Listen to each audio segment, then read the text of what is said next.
Everyone, thanks for coming. My name is Chris Johnson. I'm the Freeman Chair in China Studies here at CSIS, and we'd like to welcome you this morning for the rollout of our report on the 13th Five-Year Plan, Perfecting China Inc., as we've called it.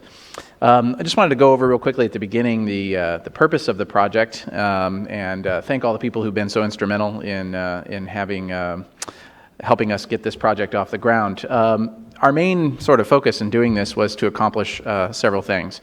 It was to look at the 13th Five-Year Plan as a window into the policy process and where that's all sitting as we continue to see all these contending signs about where China's going with its economic policy. The trajectory of the economic policy, what's being emphasized and sort of directed from the top at this stage, and the implications for China, multinational corporations, and the global economy writ large. So no small agenda on our part. As I mentioned, I'd like to thank our six sponsors: Walmart, the U.S. Chamber of Commerce, Jetro, Microsoft, Cummins, and Rubicon Strategy Group. We couldn't have done this without their support and help, so we're very thankful for that. In terms of the agenda, you all have the executive summary, hopefully. We just decided to save some paper. The full report is available on the website for you to download at your convenience. Just to go through the agenda real quick, Scott and myself will present the report findings in this first panel.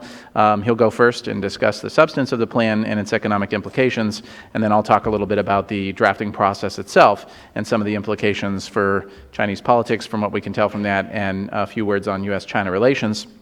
Then we have a fantastic lineup of experts who will share their views about the report and, more importantly, about bigger economic issues.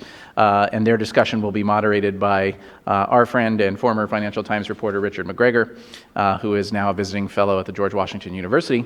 And finally, we'll be joined by Bob Zoellick for a keynote speech, and then we'll wrap up for the day. So without further ado, I'm going to invite Scott to come up, and we'll get started. Thanks so much.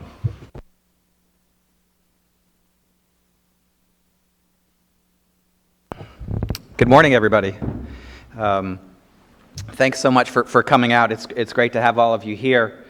And we had the looping of the famous video that the Chinese produced last October, and I don't know if you got to hear that, and if you have that song reverberating in your head. We hope that you found that uplifting, exciting, almost like a church hymn, because the rest of the morning we're just going to bring you down. No, we're gonna try. There is some good in this plan. There is some positives in this. We're not going to be quite as happy as they are, but the Sure Samwu is a complex document for sure.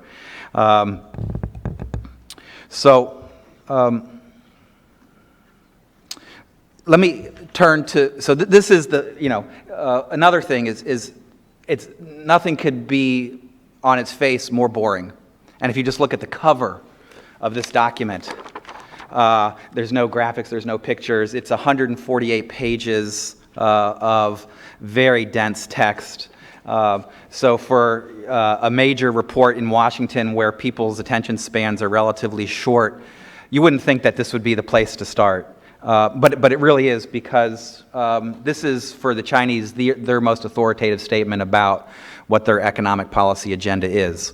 And so even though it's long and arduous, we have tried, through writing the report and putting together the website, try to make this less arduous and difficult for everybody else.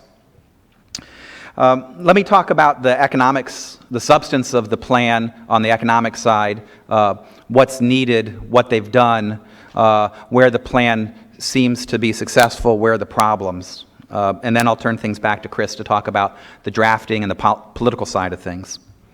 So if you look at China's economy, yes, 38 years of success, but challenges. And the number one challenge in the Chinese economy by far is how inefficient it is. Yes, it's grown, but it's grown more by perspiration than inspiration. This chart shows you how the different contributions to economic growth. And that nice blue, dark blue there, that's the contribution from total factor productivity, from improvements in the use of labor and capital and technology. Not just the rest is throwing more stuff at growth. Right? And as you can see over time, the proportion of growth that's come through improvements in how capital and labor and technology are used has been on the decline. And that's what needs to be turned around. That's why when China grows quickly, it's more of a bubble than a sustainable growth, because it's not gained through improvements in the inputs that generate growth. That's the number one problem, is improving the efficiency of the economy. Now, to do that, you can innovate, and innovation is an important part of the plan, but there are also other things you can do to increase efficiency. You can make manufacturing processes more efficient. You can improve the quality of what you produce. You can be more efficient with the energy that you use. You can have less pollution as a consequence of what you do. All those things and others can make the economy more efficient, not just innovation. So, from our view, looking at Chinese economic policy over the last several years, what does China need to do to have a more efficient economy? There's sort of two things, what we call the double rebalance. The first is China needs an economic rebalance. It needs to shift from heavy investment in infrastructure and focusing on exports to not only higher value-added products, but green technologies, making all of the things that would lead to more efficiencies in terms of reducing pollution, more effective use of labor and land, shifting the economy, restructuring it in a totally new direction, right? But the second thing that the Chinese need to do is rebalance the relationship between state and market. The Chinese governance system depends heavily on intervention in every aspect of the economy for industrial policy purposes, for national security reasons, for a variety of reasons. Intervention is everywhere. There's no sector in China that is not highly regulated. And it's very difficult to get a lot of things done. And that level of government intervention is reducing TFP, because especially as China gets to the technology frontier, it's harder and harder for governments to make the right choices on which technologies to use and things. So they need a double rebalance, all right? And so if you remember any one thing substantively from our report on the economic side, it's the need to achieve this double rebalance, both on the economy and on the relationship between state and market. So the question is, does the 5-year plan deliver? Well, excuse me, make sure I push the right button. On the economic side, yes, it does deliver overall. And you can see in the handouts that we gave you the targets for the plan. So if you look in here, you can go to, I guess, the third page here, that long list. I'm now going to go over each one of these. No. And then we'll have a quiz. No. But what you can see, if you go through these targets, and you can also compare them over the past, you will see an extensive effort to rebalance this economy, all right? There are 5 themes in the plan that focus on different things that are needed to rebalance China's economy fundamentally. The first and the most important theme of the plan is on innovation. That takes up the largest part of that big fat document, almost a third of it. And you'll see that there's calls for greater spending on research and development, encouraging investment in high value-added technologies, discouraging investment in low value-added technologies, basic infrastructure and real estate, using the internet across all different areas of the economy, what is often called Internet Plus. And so that's a very important component of this plan, focusing on innovation. In addition, the second theme is about coordinating and integrating the national economy much better. Some of you know China's got 31 provinces in mainland China, and it feels like 31 different countries sometimes when you're trying to deal with them in terms of business and production. So integrating those provinces, integrating cities better with the areas surrounding them, developing smart cities, providing services to people that live in cities, not just the people who were born and grew up there and have residency, but migrants as well. Those are all important components of this plan. The third part of the plan, in terms of substance, looks at the environment and green. And if you look at the target trends of plans, you'll notice that we've just put up there that the biggest increase in the number of quantitative targets that the plan has are with regard to the environment. And fully 16 of the 33 targets in this plan, and you can count them yourselves because we've given you the numbers, are on the environment. That's a huge transformation from the way plans used to focus, not just during the Mao era, but in the reform era. The proportion of these and the specificity of these targets with regard to land, water, and air. I think anybody who has ever gone to China or has a modest familiarity with China now knows how horrible air pollution is in China, and has heard the number PM 2.5, particulate matter 2.5 microns, and the damage that causes. That's now reducing PM 2.5 is now a target of this plan, right? And all of those environmental targets are mandatory targets.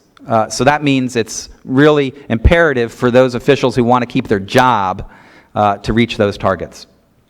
The fourth theme is about openness, and there are a variety of measures called for to make China's market more open to international business, but in addition to increase Chinese exports and foreign investment as a part of helping China's economy rebalance.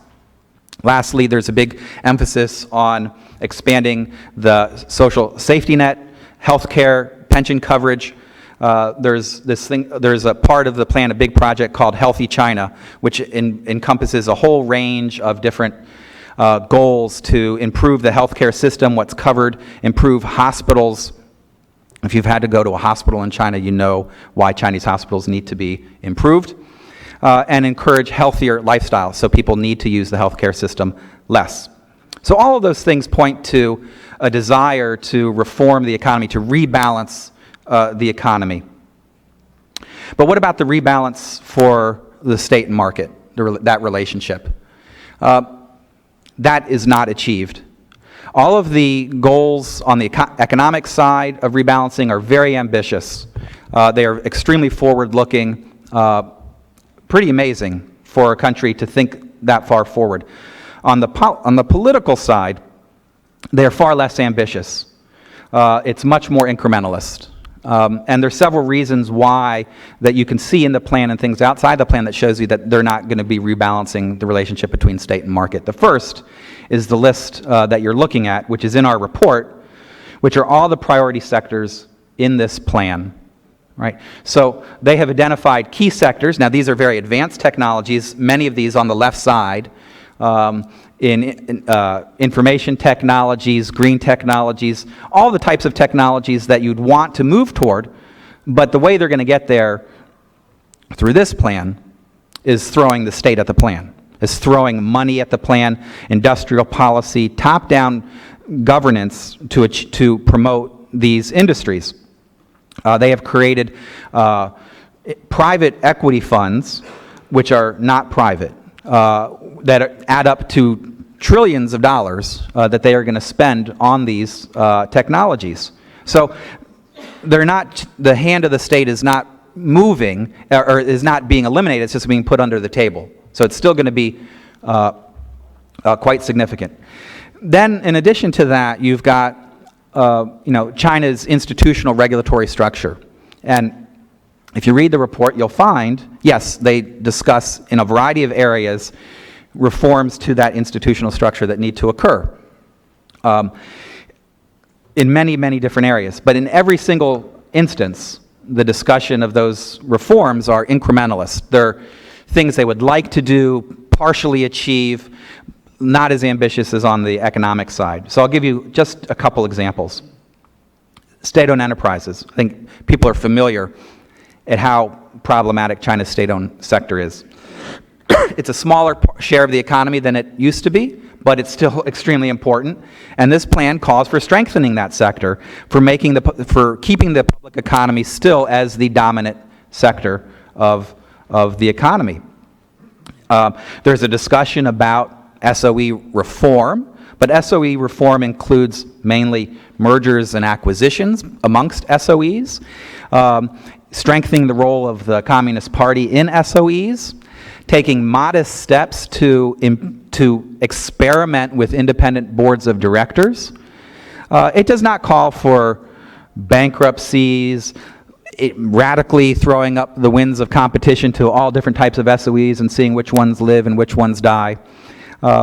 As one person we interviewed who's involved in the plan told us, his measure of successful SOE reform is when currently there are 54 SOEs that are in the Fortune 500. He said when there are 108 SOEs in the Fortune 500, then they'll know that they've been successful with SOE reform, right? So what about all those other 149,900 SOEs? What about them and the debt that they're carrying? That's that tail, that 150,000 tail, that's not important to him and to many of the people responsible for deciding what's in this plan. If you look at competition, China's got a very competitive economy, but there's still lots of barriers in the economy to competition for private and foreign companies, and many of those barriers will still remain if this plan is successfully implemented. As these are priority sectors, these are not going to be areas flung open to competition for anyone to enter. And the rules related to antitrust, those are going to be tweaked and modestly improved, but they're not going to use this plan to, for example, push state-owned enterprises to avoid having monopolies or engaging in anti-competitive behavior. That's not what is in this plan. So there are variety. If you could also talk about the financial system and the bank-dominated financial system that's going to still be bank-dominated, the difficulty of listing on Chinese stock exchanges, the exchange rate, et cetera. None of those systems are going to be radically altered. So the regulatory system is going to be tweaked, some changes, but it's not going to be fundamentally changed from the current structure if they stick to this plan. A couple other things highlight a lack of fundamental change in the relationship between state and market. The first is China's approach to non-economic issues. And a lot of our interpretation of economic policy is also the way China treats non-economic issues. If you look at how China's policy towards civil society, the media, universities, economists have gotten the warning, the importance of the party. This is the first time there's ever been a chapter in the 5-year plan on the importance of the party. The heightened role of national security and domestic security concerns in the making of economic policies. The controls of the internet, which are still there and expanding. All of that points to the lower likelihood of a double rebalance. Now, we also look at ICT and healthcare in particular, you'll find in the report, and I'm not going to say much about those now, but in the discussion of both of those, there's justifications for why the strong hand of the state is still needed for industrial policy purposes, or they're concerned that if you use a free market, for example, for your healthcare system, that will lead to drastically higher prices and uneven access to healthcare. So for a variety of reasons, and some which may make sense, there's still going to be a strong hand of the state throughout the economy. Now, what are the implications for all of this economically? So if things are carried out as we expect and there's not a double rebalance, I think what we'll see is in some ways success. China will be more of a technology power, but it will be a highly inefficient technology power. It will have moved up the value-added chain, but wasted a lot of resources in doing so. And being more high-tech is not a synonym for being more efficient. And I think that's a concern, is there's been this focus on advanced technology because it seemed to be associated with leading economic powers and greater efficiencies, but not necessarily. So you can be highly advanced technologically, but extremely inefficient, right? And I think if they just look to their east, to Japan, they'll find an economy which is very advanced, but a lot of inefficiencies in that economy. And even if China were to achieve, maybe there's Japan, that'd be good enough. That'd be good enough. And anyone who goes to Japan knows this is a fantastic place. But China's not likely to get there because their level of economic development is still a lot lower. So they're likely to still end up in a middle income trap instead of at a high income trap, the way Japan is now. For multinational companies, there are mixed opportunities and challenges in this plan. Some will feed into the Chinese investment machine, those that help China achieve its targets. For example, companies that make engines that go into Chinese trucks, companies that develop technologies in cloud computing, big data that help Chinese develop smart cities, for example. They can benefit. But for those that are making technologies that the Chinese have decided they want, they're in for a difficult time because a lot of resources and political energy are going to be thrown. So semiconductors, biologics, two areas the Chinese are focusing on heavily, it's going to be increasingly difficult to meet the Chinese on those areas. But don't take my word for it. Take our website's word for it, because you should always depend on websites, especially CSIS website, for all of your information, whether it's related to work or home. All right. So we've developed a terrific website that looks at gives you more details on the targets, national and regional, some of the history of the plans, and you can see some interesting summaries of previous plans, how this plan was put together. There's more details on the website, and there's also commentary, and we've been able to get commentary from a variety of speakers to comment on the plan. And so I don't know if any of you know Jim McGregor from APCO Worldwide, very thoughtful commentator, and I thought I'd just give you a little snapshot of what Jim has to say if I can get my mouse and technology working. I think that should work. And hopefully we've got sound for that. I think we should. So let's see here. Just let us connect, and I'll just give you a minute.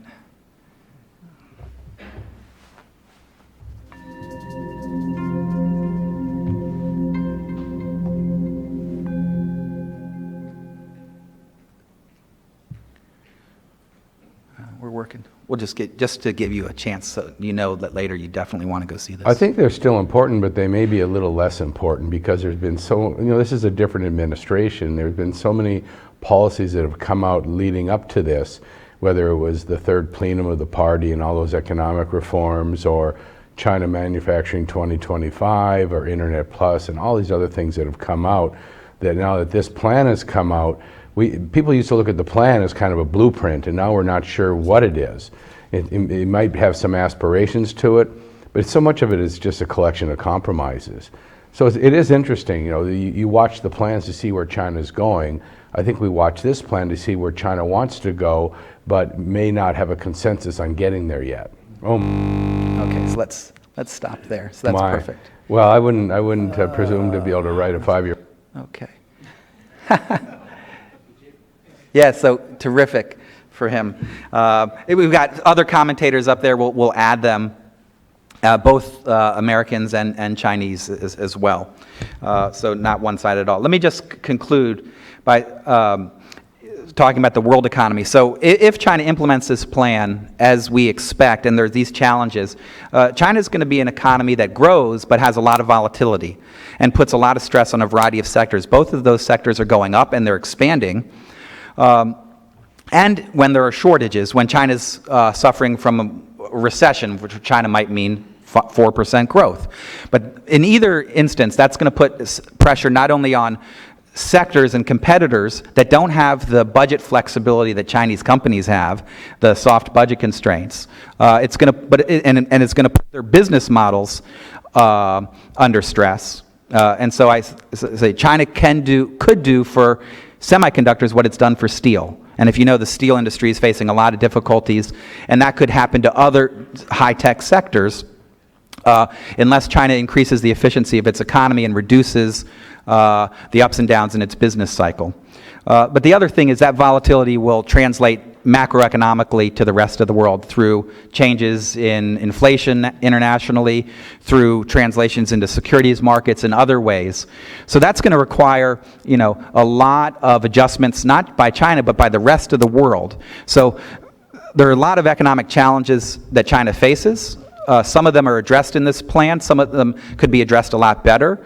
What it means is that everyone else, including the United States, is going to need to figure out how to push the efficiency improving sides of this plan and economic policy, because without those improvements, the challenges for our economy and for others and for companies internationally are going to be that much higher. So that's where we come out on the plan economically. Let me turn things over now to Chris Johnson, who's going to talk about the political side of things. Chris?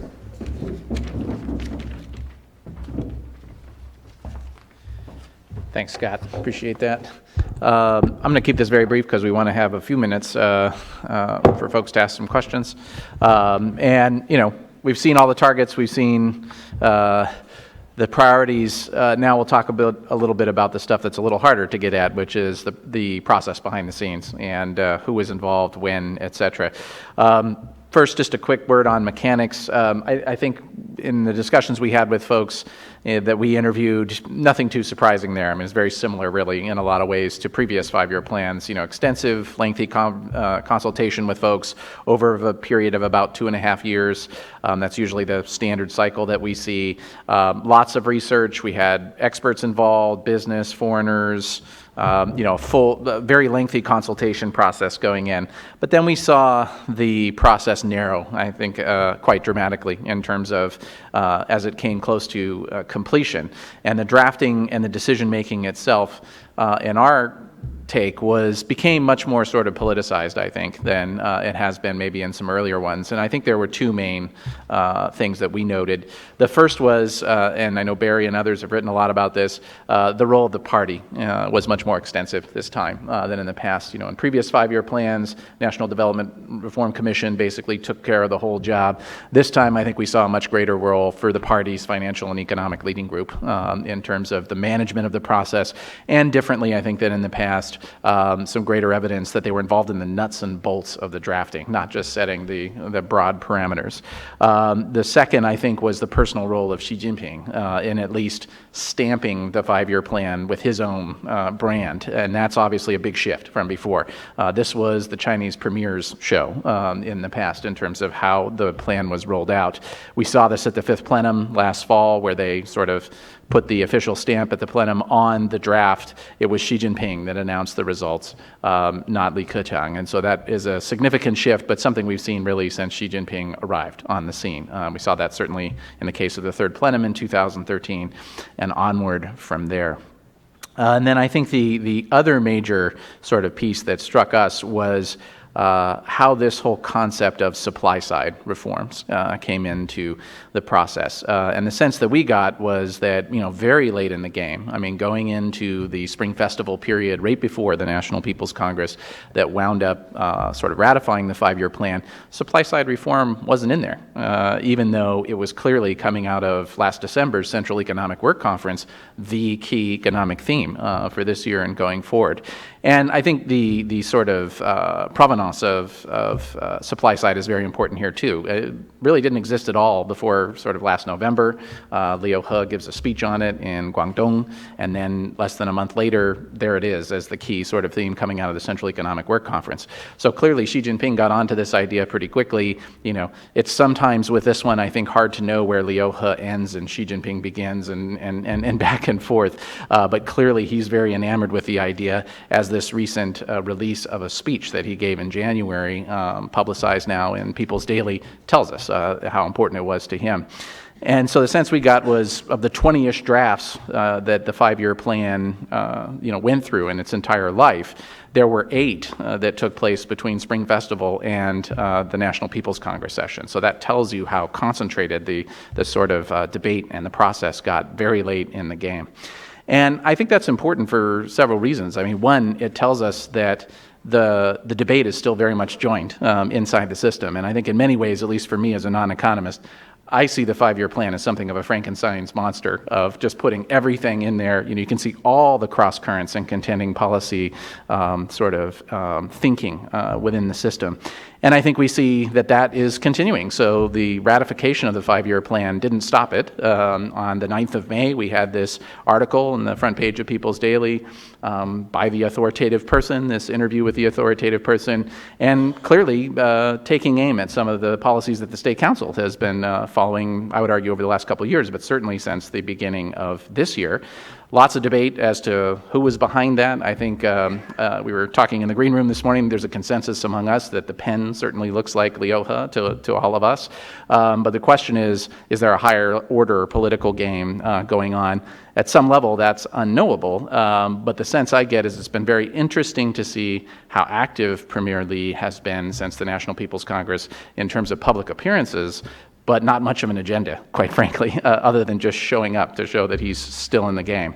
And I think we'll have to watch this very carefully. And what was interesting to me about the authoritative person article was that it's very clear what the author is against. It's not very clear to me, anyway, what he was for, other than supply side as vaguely defined. So I think that tells us that this debate is very much still ongoing.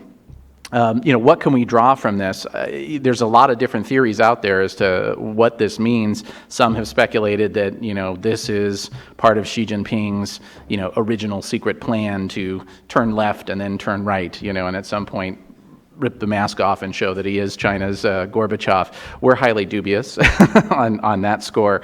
But I think the better, sort of thinking on this is this notion that it shows him again demonstrating his anger, his irritation with the local governments and the lack of progress on supply-side reform. So they take the first quarter, they open all the taps on stimulus and so on, and rather than using that to propel this supply-side process, all of the local governments seem to go back to business as usual. And the point, I think, of the authoritative person in that regard is to say, look, this isn't going to go on forever. At some point we need to make the shift. Yes, we're trying to stabilize growth rate now, but once we've done so, we need to move in this other direction. And I think we'll just have to watch. We have the Financial Work Conference should be coming in the next several weeks here, and I think whatever policy specifics might roll out from this debate, we would see there and going on later into the year.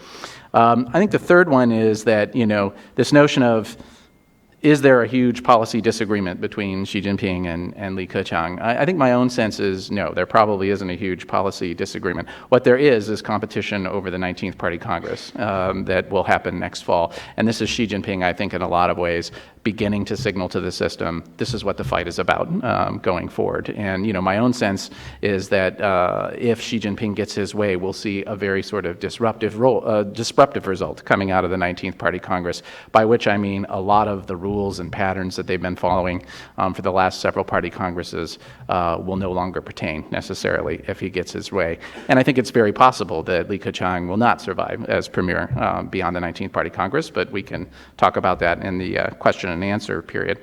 Let me just throw out a few quick points on sort of the implications for U.S.-China relations. My own sense, it's a 5-year plan, so there aren't any immediate sort of implications for the U.S.-China relationship. But I think the big piece, as Scott detailed and the report goes into in great detail, is this whole notion of industrial policy is back and ramping up even more than before. And this is going to continue to be a huge irritant in the U.S.-China relationship. My own sense, again, as a non-economist, is that in the past, what's always been the stabilizer, Xi Jinping himself referred to it as the ballast and propeller of the relationship, is the economic relationship. It's what keeps us from tipping over into a Soviet-style competition with China.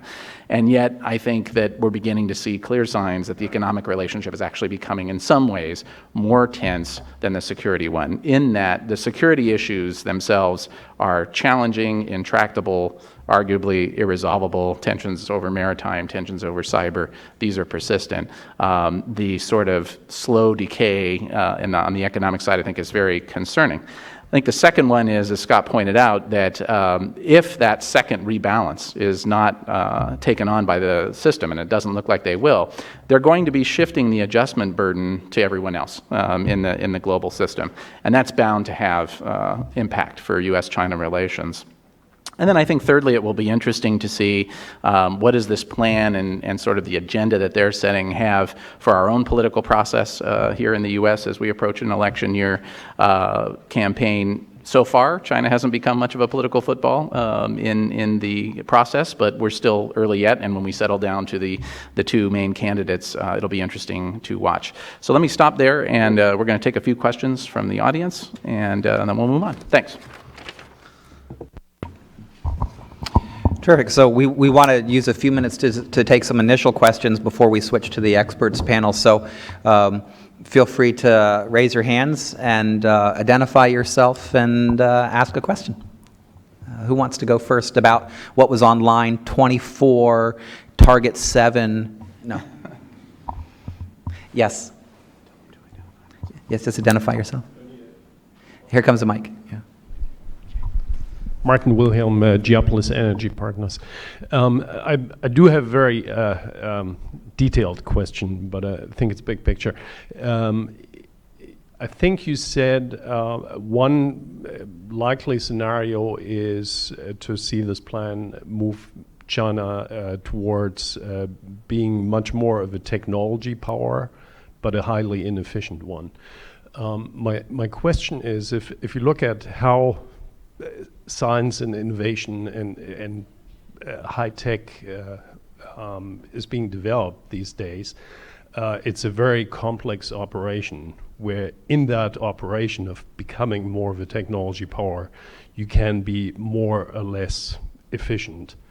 Now, I think seeing China becoming, doing that in a very efficient way, in a very inefficient way, I'm sorry, but yet becoming a much more technology power sounds like a bit of a paradox to me. So is what you're saying really that China will be highly efficient in innovation, technology innovation? Yes. Type fields, but not in other things, which, in a way, this is the toughest thing to be efficient in. The other stuff should be easier, but is that what you're saying? Yeah, I mean, I think we... Makes sense? Yes, yeah, your question makes perfect sense, and I think it's the conundrum around which China is struggling. This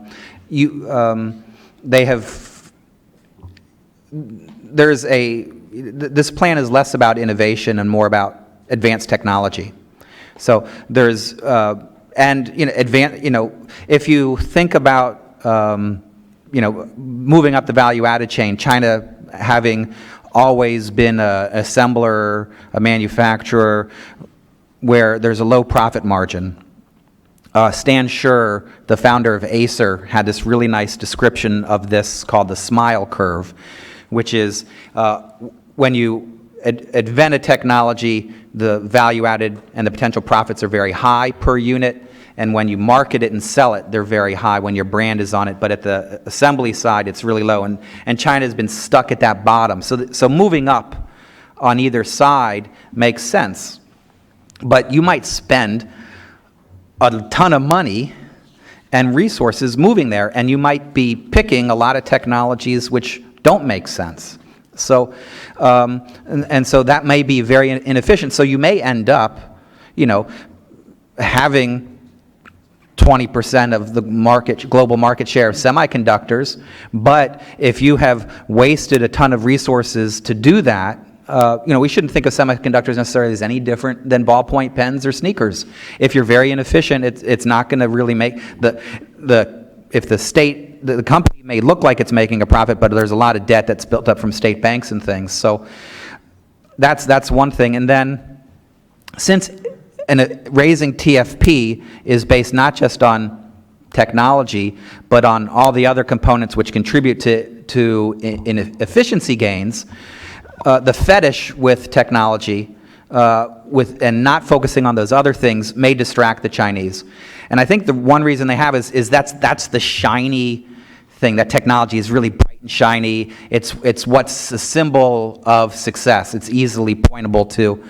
And the other things which they could do to be much more inefficient, like having much more efficient services, advanced services, for example, financial services, education, healthcare, those are political third rails because it requires you to open up competition with private and foreign companies, and the Chinese don't want to do that. So they focused on that part of the efficiency gain solution that is politically palatable.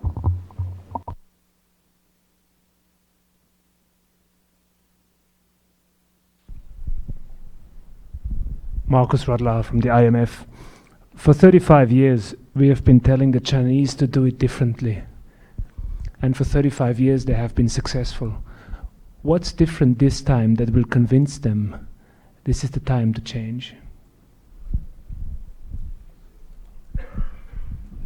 I don't know if we will convince them, and the plan shows that they're not. And I think there's a variety of reasons.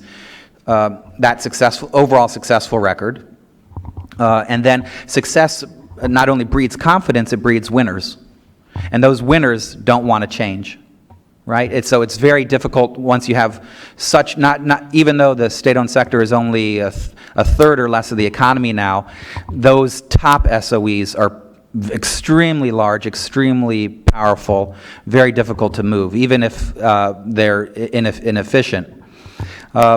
But the problem, the economic problem, beside the political problem, and Chris can talk more about the political side of things, is as you get to the technology frontier, you're not the job of the state isn't to help catch up, to see the target in front and head straight towards it. Everyone's got excellent automobiles, so we ought to build automobiles just like Ford and GM and do JVs and take the technology. They're wind turbines. We'll use imports. We'll have a JV with folks from Holland and others. Now we don't know what's going to be the successful technology, and so it's much more of a crapshoot. And the Chinese government is seeing itself as a venture capitalist, and I just don't think that there's good venture capitalists as venture capitalists. The other is that with a more complex financial system and China's greater integration into global financial markets, the speed at which failure translates into market behavior is much faster. And so that raises the possibility of shorter-term volatility than there was in the past. So previously, they could make a boo-boo, but because it was just banks and China's capital account was fully closed, it would take a long time. We would just see sort of debt increase, and then they'd figure out how to reduce it. But now we've got sort of, like the CNN news cycle, we've got financial markets that respond quickly to these things, and so that is less predictable and more risky. I would just add briefly, I agree with everything Scott said. I'm not sure we will convince them. The thing that is striking to me, though, is that I do think there's both a technocrat level understanding, I think a very strong understanding there, and maybe seeping into the higher levels of the system, understanding that the longer they play the game they've been playing, the more narrow their policy options become. And I think that's starting to generate some alarm inside the system. I mean, what I find striking is that it seems to me that sort of last fall timeframe, President Xi seemed to make a political, and I underscore political, decision that the economy as it is currently configured can sort of bumble or stumble its way through until after the Party Congress next fall, that there's enough bandwidth there for them to be able to kind of continue along without serious economic restructuring, putting supply side and everything else aside. I think that the people who advise him probably recognize that because he's made that judgment, it is therefore a constraint on their ability to push back on it, but it doesn't mean they're comfortable with the judgment. And I think they do worry that the steps they're now taking in terms of credit and so on to proceed with that policy have real risks, again, that narrow those long-term policy options significantly. So to the degree that there is maybe a change coming or they might listen, it's this notion that they understand themselves that they're running out of room. I do think we're seeing some signs of that. We'll take one more. Sir, just wait for the microphone, please. Thanks. I hope I'm not the only one that has this question, but I recall reading... Sorry, can you just tell us who you are, please? Oh, sorry, Don Clark, GW Law School. I recall reading a few days ago a Chinese official explaining that supply side in China doesn't mean the same thing that it means in American political discourse. So can you sort of clarify what do they mean when they say supply side reforms? I'll just throw in quickly. I mean, I found that it was Xi Jinping, actually, who, in the speech that was released. And my immediate take as a political analyst to that was, well, typically when comments like that are made, especially at length, it's because what we might call the more orthodox friends in the system have been sort of saying this policy is unsocialist, non-Marxist, et cetera. So it may be some sort of flank guarding. As to what it means, again, we had some interesting conversations, I think, with people about this. What I found striking was one person who told us, because our take was exactly what you just suggested, which was, well, clearly you guys aren't Reaganites, so help us understand, what this is meant to be. And I thought the answer was quite telling. It was basically, look, in our system, when we're about to do something that is politically unpalatable or could be characterized as, how we say, non-Marxist, we need a catchphrase. The socialist market economy, there's a bunch of these that they use over the year, a code word. And he said supply side is code for shutting down zombie companies and firing people, And so to me anyway, I found that to be quite enlightening and very pragmatic. Yeah, totally agree. I think the reason they came up with this is the political utility of it and trying to come up with another way to say we need to restructure the economy. That is, we need to have less supply of this old-style stuff that's the heavy investment infrastructure stuff, and we need more supply of this other stuff that we primarily import and we're not very good at yet. So I think, in a nutshell, in a layman's terms, that's what it means. But it's repackaging, but with the imprimatur of Xi Jinping to get there. They're obviously having a difficult time. I know that the People's Daily Q&A with the authoritative person and Xi Jinping's speech blames local governments, which deserve plenty of blame. But really, those should have been they should have at the top of those wrote self-criticism, right? China's economic trajectory really is driven by central government and party policy, which has a financial system in which moral hazard is the name of the game, and it's not hazardous to do that. It is the way. And so, if there's a zombie, the financial system should cut him off, right? And those aren't the rules of the financial system, and those rules need to be changed from Beijing. So if they're going to do it and have a double rebalance, then really the national rules need to be changed, and then they will see local governments adapt. We have local government competition in the United States. Dallas competes with San Francisco, which competes with Boston, which competes with San Antonio, with Richmond. That's all great, but there's got to be some underlying rules that when losers lose, they lose. And that's the fundamental political economy challenge of China, which exhibits itself in local misbehavior, but they're doing what the system rationally tells them they ought to do. Great. Okay, we're going to do a quick scene change here. I'm going to invite Richard McGregor and the panel to come up. If you want to step out very briefly to refresh coffee and so on, feel free to do so. We're going to start back up in about 3 to 5 minutes. Thanks.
Okay, I think we're going to go ahead and reconvene. We've got the panel switched out, so if people could please take their seats, and we'll go ahead and resume here.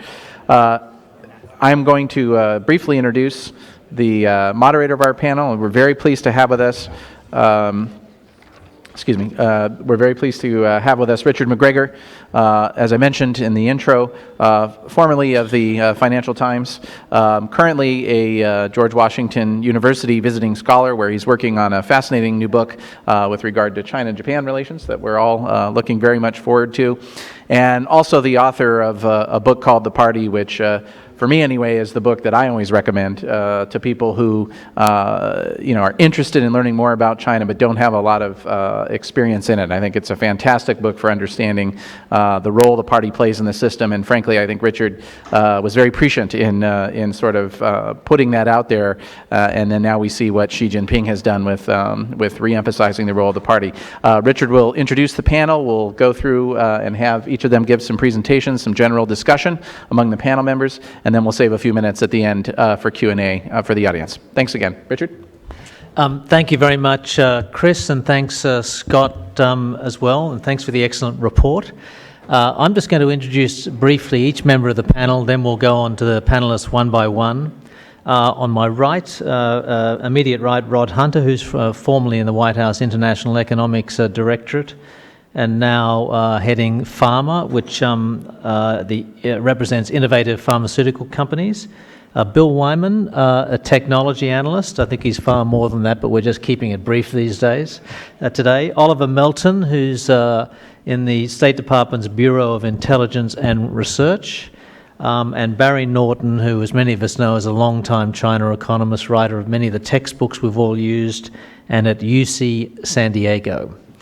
I'm going to start with Oliver. Oliver is somebody who's actually done some academic research in the past on five-year plans, something of an expert. I mean, building on what Scott and Chris had to tell us, I mean, what is different, what is meaningfully different about this five-year plan? I mean, it always looks like to an outsider, the classic big tent covering everything to the point where you wonder what is meaningful.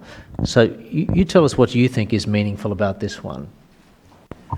Thank you very much. Let me emphasize first that everything I say here today is entirely my own opinion.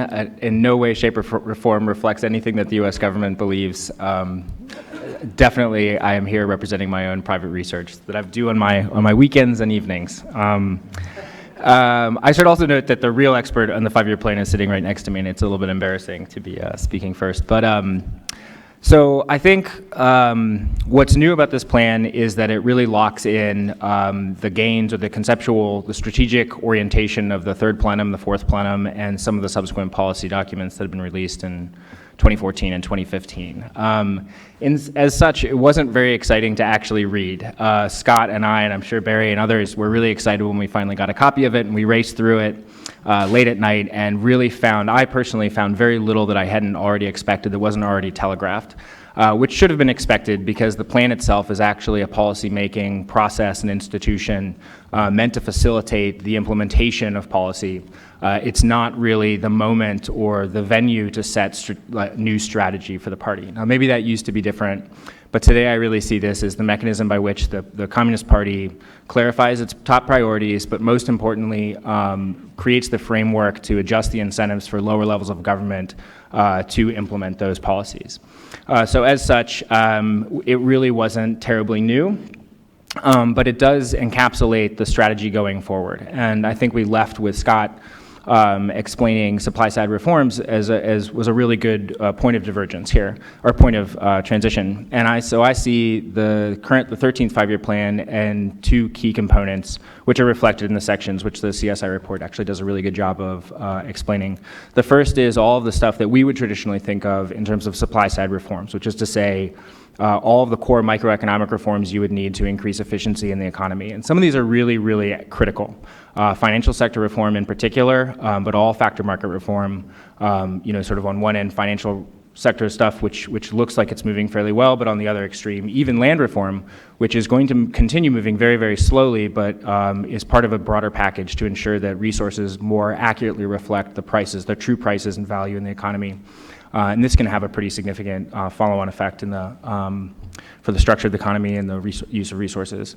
And a host of other issues that are directed at more fair competition, restrictions on monopolies and things like that that are meant to be sort of the policy components to ensure that private insiders don't have undue advantages or sort of preferential access to resources, again, all addressing the TFP issues that Scott raised. But then you have the second component of supply-side reform, which is pretty explicit in the explanations of what supply-side reform are, which are more precise industrial policy. And so very targeted, critical sectors that need to either reduce waste in the industrial policy process, which is to say overhaul the institutions to do less of the bad stuff and focus more on the good stuff, so tweak the way that they do things, and then also sort of more focus on the sectors that are critical to promoting overall efficiency in the economy. And not surprisingly, either for political reasons when you have lots of money at stake, or for ideological reasons, or for any number of reasons, that segment of the plan is actually very, very large.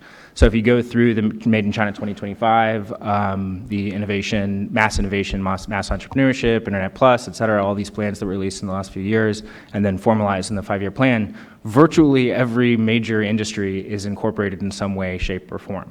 And so I think that the really critical question going forward is whether or not these industrial policy plans really fully revisit or sort of rehearse the worst of the industrial policy that we've seen in the last 2 administrations, or whether or not it's sort of they emphasize some of the better elements, which included things like better IPR or other institutional reforms that focused on the microeconomics. But that's sort of the broad answer. Thanks, Oliver. I'm sure we'll come back to that. Barry won't remember this, but the last time I was on a panel with him was in about 2007 or 8 in Beijing, where he invited a number of journalists to come up and talk about the economy and the like. And I think after about half an hour of journalists sitting up there feeling very ground down by life in Beijing and dealing with officialdom, he sort of interrupted and said, can't you say anything positive? But I'm not going to interrupt you today on that basis. But Barry, what about you? I mean, you're also a veteran of ploughing through these documents. Is this a meaningfully different document from others? Is it, as Oliver suggested, there's a long list of industries to be supported? I mean, what do you take out of it as priorities? And Scott and Chris were talking about the different way in which the Chinese define supply side, which as far as I can see is just about the opposite of Ronald Reagan. Do you have any comment on that? So, I mean, let me raise a question as a pathway into answering some of those questions. If we think about, what a plan does, why do you have a plan, right? In some sense, you have a plan in order to produce a trajectory to the economy that's different from what would happen if you didn't have a plan. I mean, if you were just going to let the market drive a set of evolutionary changes, you don't need a plan. We don't have plans. We let our economies evolve. So if we interrogate this plan on that basis, we have to say very much what Oliver said. There's not very much new in it. In other words, there are lots of things in this plan where the government is going to act in ways that will have a big impact to the economy. But we knew them all. They're all already part of the policy agenda of the Chinese government, the different industrial policies, social policies, environmental policies. Now, that doesn't mean that the plan isn't important or it doesn't do things. It does lots of things. It communicates to lots of bureaucratic actors. It attempts to lock in certain policy commitments, especially in the environmental realm. And I should say there's a ton of stuff in there that hasn't even been mentioned because, things about urban planning principles, there's a zero net loss of farmland commitment, there's regional zoning ideas, there's a map in there that wasn't in most earlier 5-year plans. So there's lots and lots of stuff in there, but in almost every case, a specialist in that policy area would say, yeah, we know that. That's part of policy. So in that sense, it's an oddly conservative document It doesn't say very much that isn't already part of the Chinese policy package. So there may have been lots and lots of political infighting about sort of specific wording, trying to tip something a little bit this way or a little bit that way. But really, what comes out of this is the overall sort of economic, social policy orientation of the Chinese central government has been pretty consistent for about 12 or 13 years now. There really hasn't been much change, even in some of those cases where the policy has said we want to see a lot of change. Sometimes there hasn't been much change, and the documents like this restate the need for change. So 10 years ago in the 11th five-year plan, some of these declarations were really radical. 10 years ago, the 11th five-year plan said, we're going to rebalance, we're going to become environmentally friendly, it's going to be more socially inclusive. And that was quite dramatic then. And since that time, we've had some successes, some failures. But this document kind of says the same thing. So in that sense, the report, I think very, very accurately, calls plans like this a vision statement. It is a vision statement, but here's something funny, right? It's a vision statement, but it's not very visionary, right? And in a way, what it's saying, and I guess the one additional piece that I'd like to bring in here is, what is happening with the Chinese economy?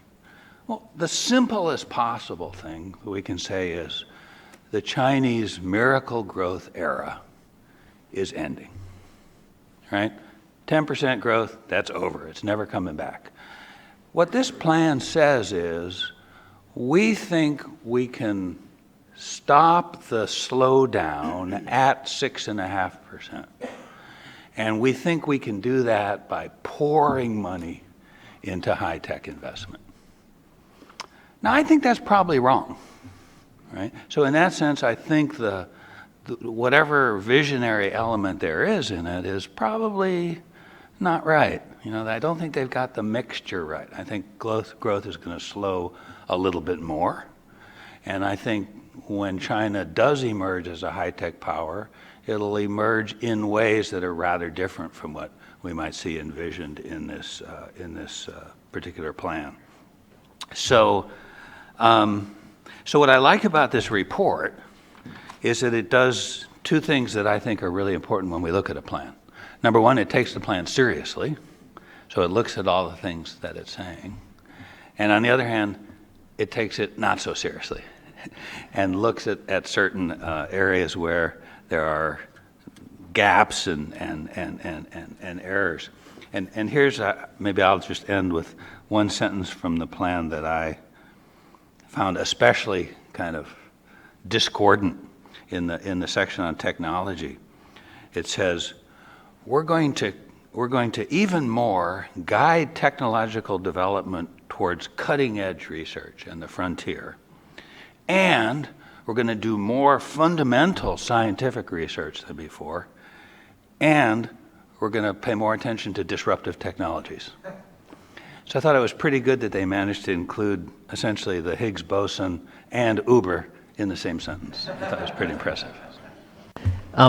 Thanks, Barry. We'll come back to that. Now, Bill, I think that's your cue to pouring hundreds of millions of dollars into technology. I mean, the report and China generally, and has for some years, but particularly so now, a massive focus on the buzzword of innovation. Innovation is motherhood.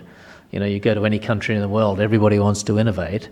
But break that down for us, what that means in dollar terms in China and what that might mean in some kind of different kinds of industries. So thank you, and thanks to Chris and Scott, a very impressive and thoughtful effort around a hugely complex issue. I think you're right to focus on innovation, and the report does. A lot of issues ultimately resolve back to innovation. Let me try and answer it in kind of like a three-step. And I'm going to try and give you what to look for around each of the three, so when you walk out of this room, there's kind of an action takeaway. The first thing is tech in China is what I call synthetic markets. And what I mean by that is the state intervenes deeply in a systematic way into the sinews of the marketplace. So this is not just a trade issue, it's the very nature of the markets themselves. And of course, we know why. It's because they see the Chinese system sees tech as key to both security and economic modernization. And I think there will be substantial negative externalities, collateral damage, so to speak, for the international system to adjust to. And you can look at, for example, how Intel versus Qualcomm, two companies both in the semiconductor sector, tried to manage this challenge. I think in terms of the key to what to watch here, look at the internet sector. This is a sector that's been very successful. There are no classic state-owned enterprises. There are telecom like China Mobile, but you hear a lot about BAT, Baidu, Alibaba, Tencent. Look at how the new internet leaders in China, so Pony Ma, Robin Li, Lei Jun, look how they respond, because they've built huge, successful empires in the system, but some ways outside the system. And to the extent they're rock stars in China, and they should be. They've built tremendous success. And so I think it's going to be fascinating to see how they use their influence to push change, how and in which direction. Second, what does the 5-year plan mean for the tech sector? Almost as much in spite of as because of, we're going to see a much bigger and more aggressive tech sector in China. But what I think is very interesting, and to your point, we'll see success in some areas, not in others. Principally, a lot more success in hardware. So we've seen a lot of success in compute, both on the back end and server, from companies like Inspur, Lenovo, but also on devices from companies like Xiaomi. We've seen huge success, world leadership almost, on network equipment. Not just Huawei and ZTE, but many others. And arguably where they've had their most success, I would argue, is internet. It's not just Baidu, Alibaba, and Tencent. There's a huge ecosystem of very competitive, very dynamic, and very aggressive internet companies. So I think what we're going to see is a much bigger Chinese tech sector, but in some areas and not in others. And the place to where I think I'd watch is two areas. One is software, where China has not had much success, and so the question is why not? And the other one, which is very much on point now, is semiconductors, where there's a very detailed plan. There's a $20 billion national fund, arguably another $100 billion in private and regional money that's being organized to build China's own semiconductor sector. And I think there's a very important distinction of, well, what's success when I say it's going to succeed in a bigger sector? It's not the way Western financial markets would look at it. It's not about profits and return on invested capital. It's about building what I call national capabilities, which then gets filtered into the plan. So things like very specific revenue targets, market share. So for example, in semiconductors, they've set goals for what leading edge of manufacturing technology, they should catch up to certain nanometer line widths in certain areas. So very detailed, drilling it down into very detailed expansion of national capabilities, even if it's not profitable. So you put all this together, what does that mean for innovation? And that's where I'll wrap up.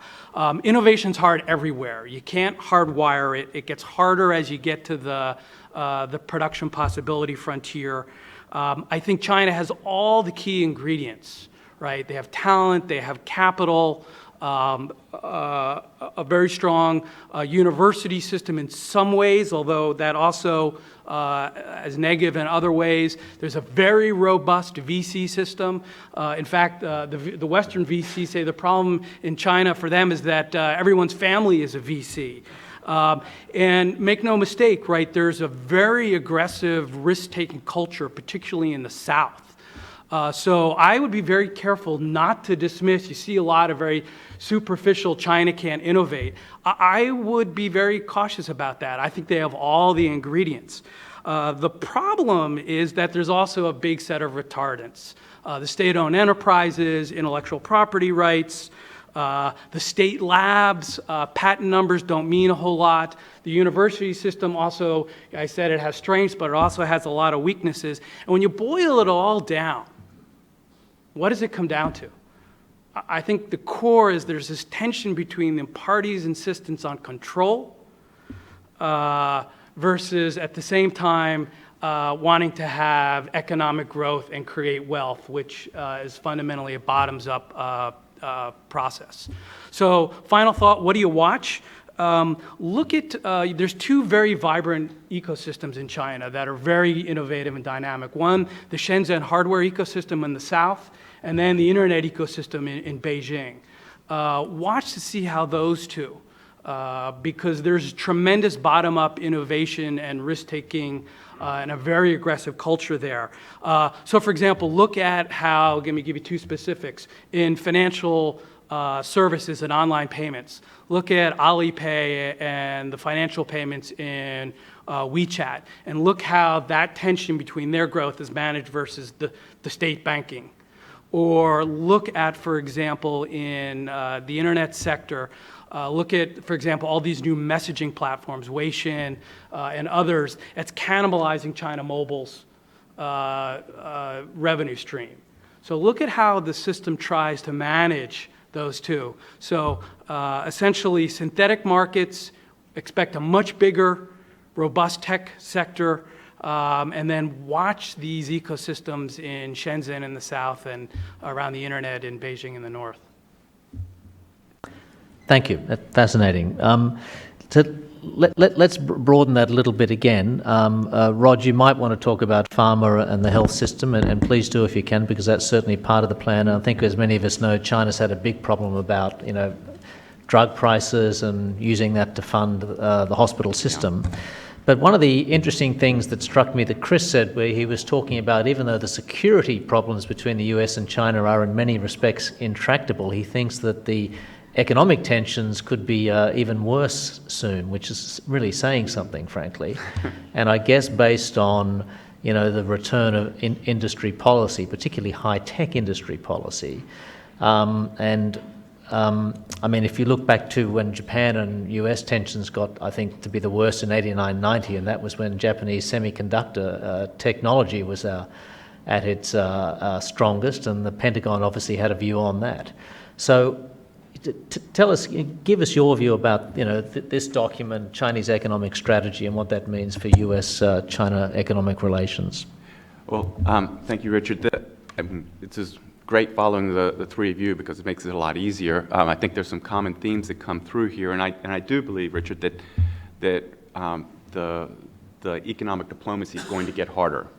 When the Chinese economy is the size of California, as it was early the last decade, it doesn't really matter that much to the U.S. economy what China does. When China's economy is almost as big as the U.S. economy, that's quite a different scenario.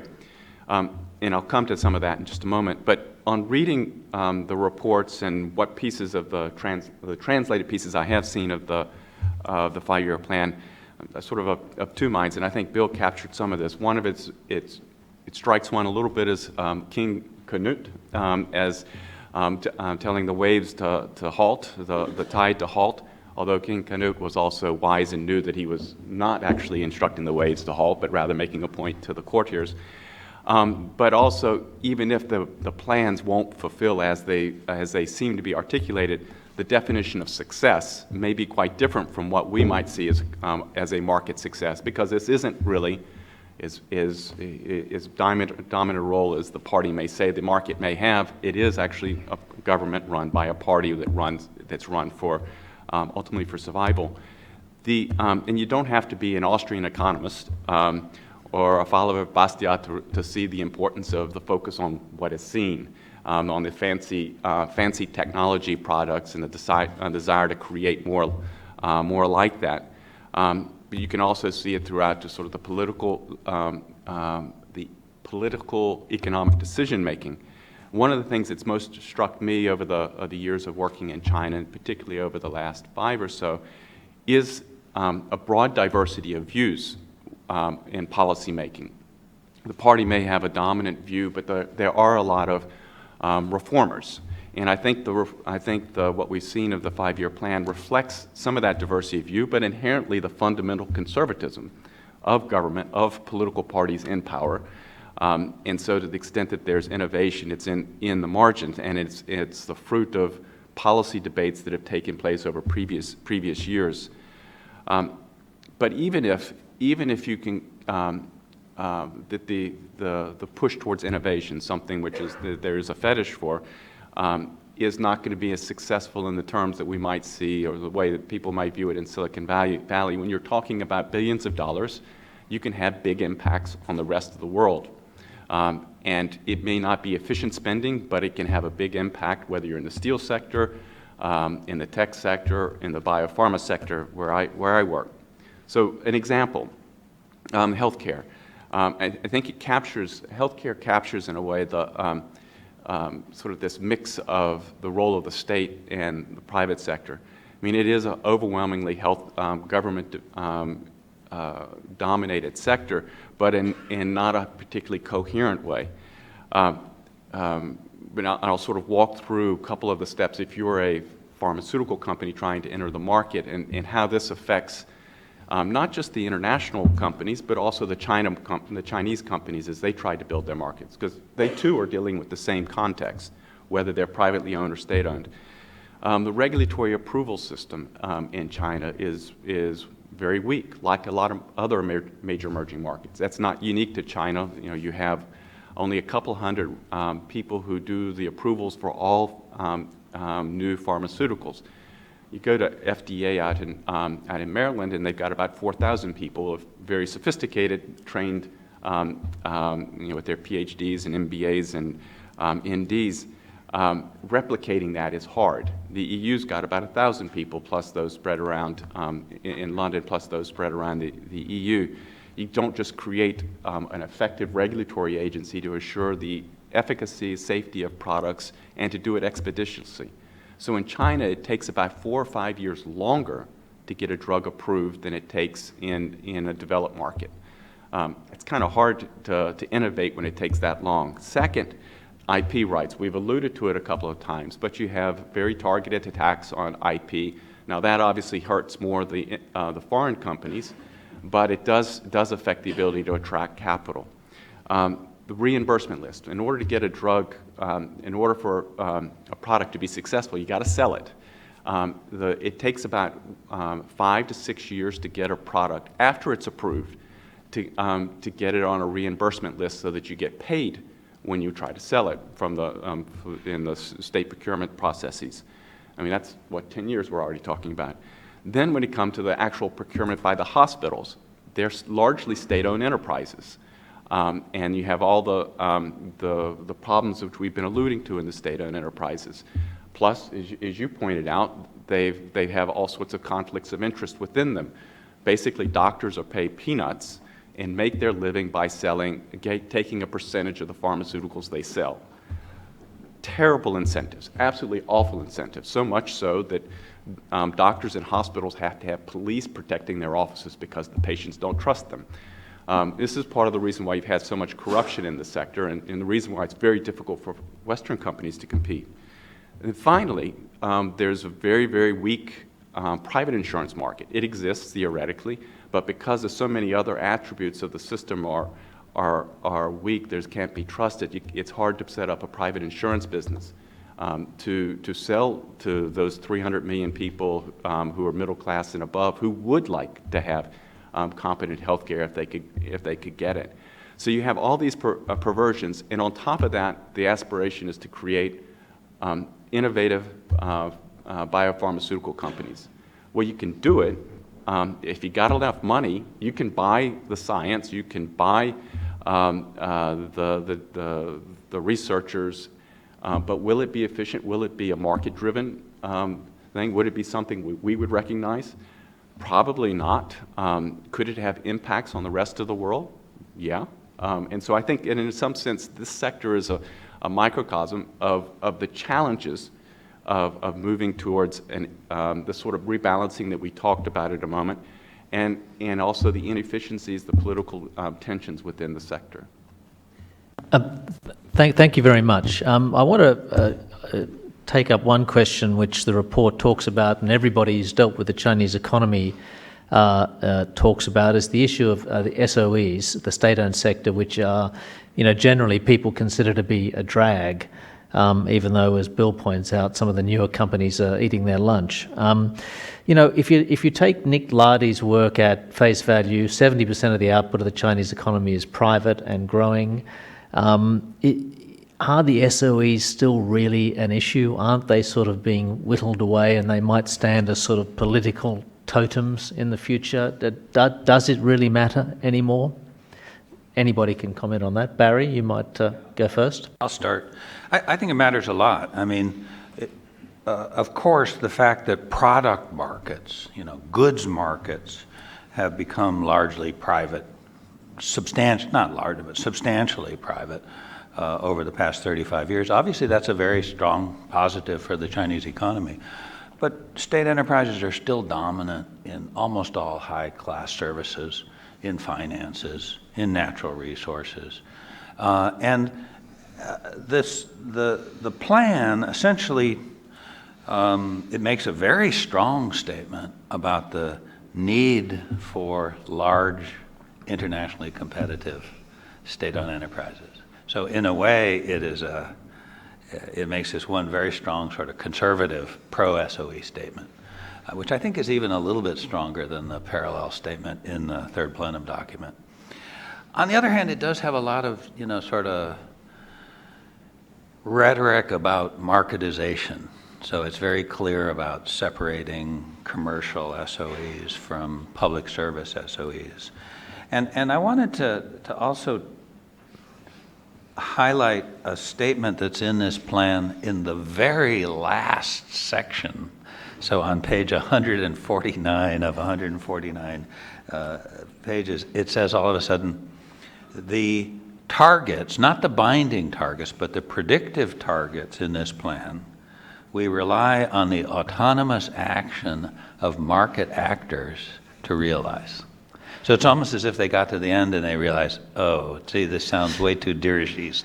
Let's add the fact that we really are dependent on. I think they also knew you'd be reading to the end in Chinese, Barry, as well, so the people like you. Rod, you had something to say on that? Yeah, well, my personal experience is, yes, the state-owned enterprises can have a major impact on even the market, both for international companies, but also for private Chinese companies. You take the state-owned enterprises in the pharma sector, and many of them are selling very low quality. Not all of them, but many of them are selling low quality goods that represent risks to the patients. If you're an innovative company, Chinese or international, or you're a company that wants to sell quality goods that actually do it, that are the drugs that are actually safe and effective, it's hard to compete in procurements, which are ultimately about the price. And so you find that it's very difficult for even the Chinese companies to compete. So you do find some really talented smaller Chinese companies that are putting 12, 15% of revenues into R&D. But ultimately, if they're going to be successful, maybe they can make it in China, but it probably will be because they have to go international. Right. Okay. Oliver? Yeah, I just wanted to make a quick point about SOE reform. I think that a lot of the attention ends up on the national SOEs, the big national champions, and rightly so, and there are a lot of problems with them. But the vast majority, the overwhelming majority of SOEs and state assets are controlled by local governments, and some of the worst distortions throughout the economy, this sort of the stand in the gears, I would think, are the least strategic, lowest level state firms.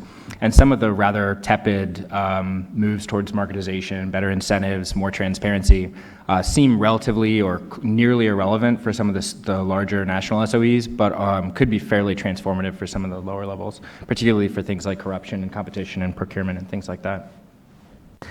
Bill, I want to ask you about the semiconductors and the like. I mean, what are the national security implications for the US of innovation? Is the nice way of putting it. Billions of dollars, tens of billions of dollars into new technology. Technologies also have military uses, of course, and that can drive the investment as well. Do you have any thoughts on that? So, semiconductors Semiconductors are what's known as a keystone technology or a generally enabling technology. There's broader consequences through multiple sectors. And of course, China is following first Japan, then Korea, then Taiwan. So in some ways, this isn't new. In China, everyone starts out, whenever you say semiconductors, by talking about this thing called the consumption gap, right? Which is 2 lines that shows the huge amount of semiconductors that China consumes versus the relatively small percent that China produces. And they've defined this as the problem. They see this as a huge vulnerability. And their goal is simply to close that gap to improve, obviously, a trade balance, national independence, and also build tremendous economic capability. It's a little bit strange, right? Because the reason why they have this gap is because they're consuming all these semiconductors because they're being essentially inserted into local production and then re-exported. So the gap is in some ways a factor of China's success as a production, as an assembly. Nonetheless, the whole system is organizing around this. It's a multi-year campaign. Again, a $20 billion national fund, probably $100 billion. And to tie to all the comments that my panelists have made, when you throw that much resources and everyone in the system understands that this is a goal that's very important to the leadership, that does change behavior. So will China have more semiconductor companies? Absolutely. Will they get 20% revenue growth? I'd be very confident, yes. The rest of the industry is growing maybe 5%. So obviously a huge share shift. Will the square footage of fabrication plants increase? Will employment in the semiconductor industry increase? Yes. So I think you'll see a huge flow of resources into this sector. How it's being built is very different. So in prior plans, it was literally the state officials that chose the technologies. Now they're trying to be more market-oriented, so they are using these quasi-public private equity funds to make the investment decision. So the goals are largely the same, but how they're being implemented is very different. And I think it's going to have huge consequences because all around the world, the semiconductor industry operates at global scale.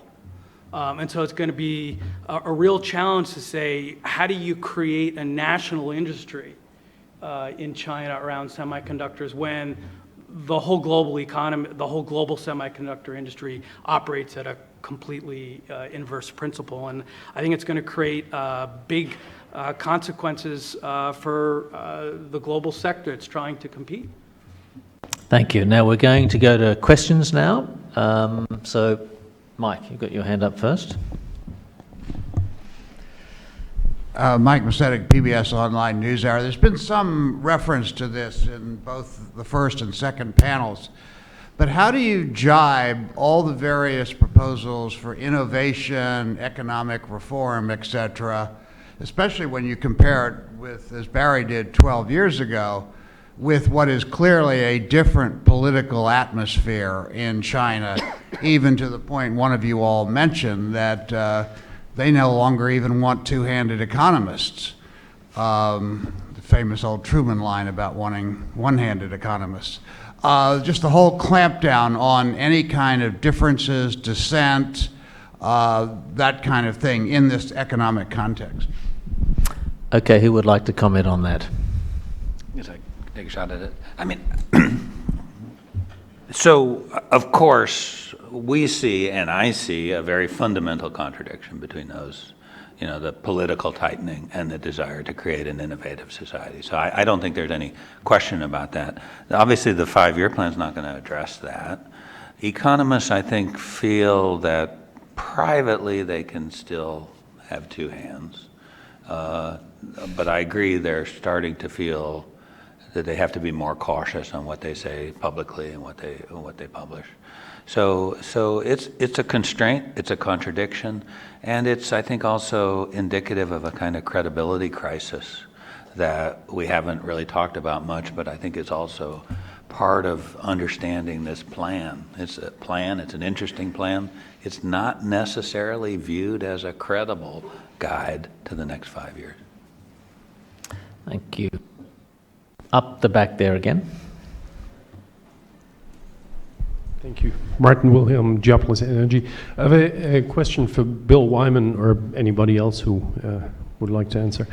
When you say you expect quite robust technology innovation, do you think that is by and large going to happen in a way that is constructive or rather non-constructive for global technology innovation?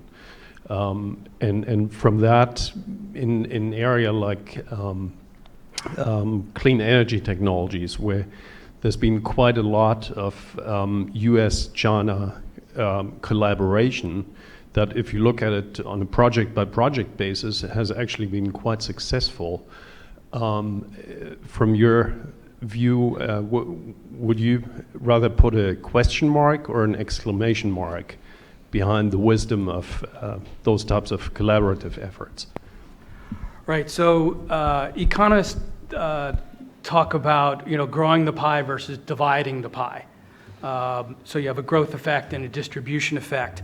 I think the collaboration is clearly going to grow the pie, but I think a lot of careful attention needs to be, which gets into the very specifics of the arrangements and the contracts, whether those are enforceable, how they're enforced, about how those benefits and those growth gets distributed. And more specifically, it's interesting you bring out environmental. I think that's probably the best example of win-win. And I've spent a lot of time trying to find other areas where there's win-win. But I think environmental is the best example. It's very clear China has a huge problem.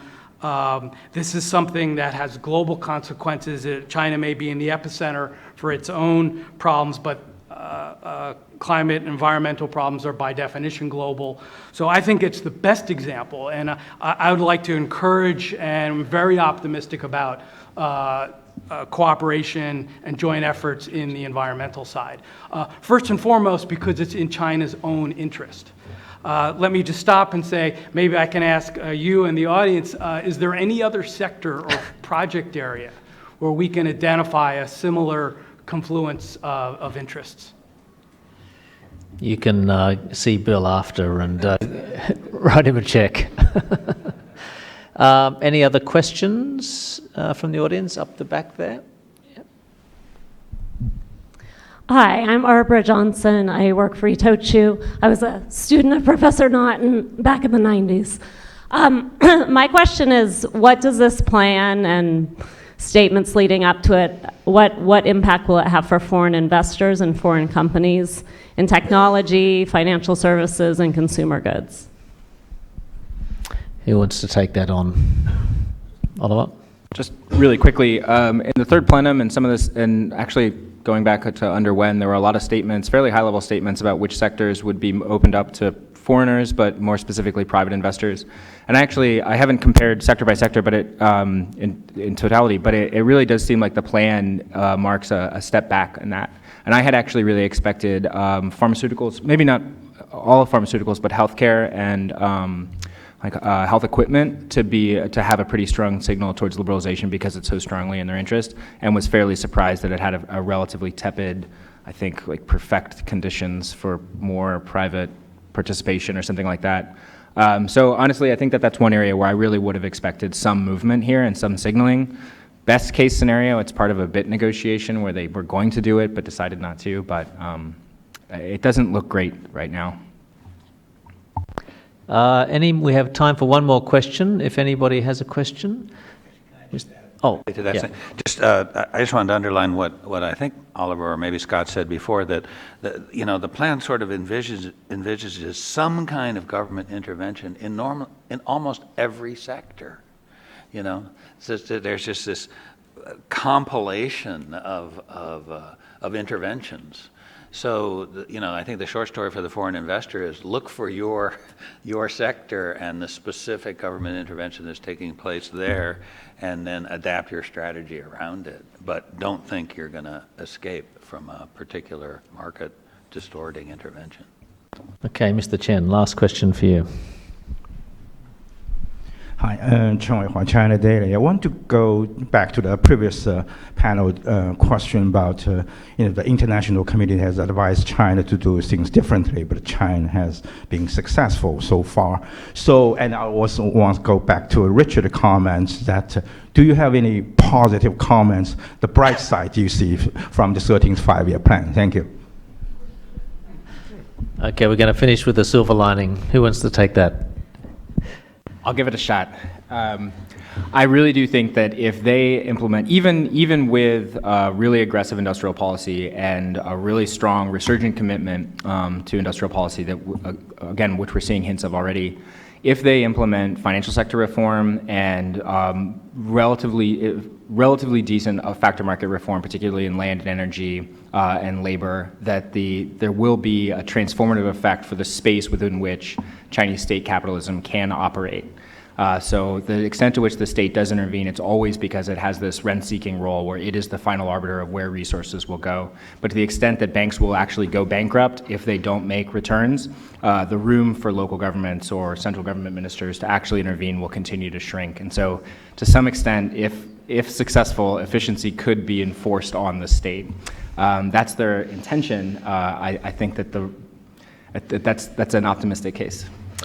Thank you. Now, that's the end of the panel. We're all going to get up, but if you could all stay seated, please, because we're going to go straight to Bob Zoellick, correct? Yeah. Thank you very much to all the panelists. Thank you.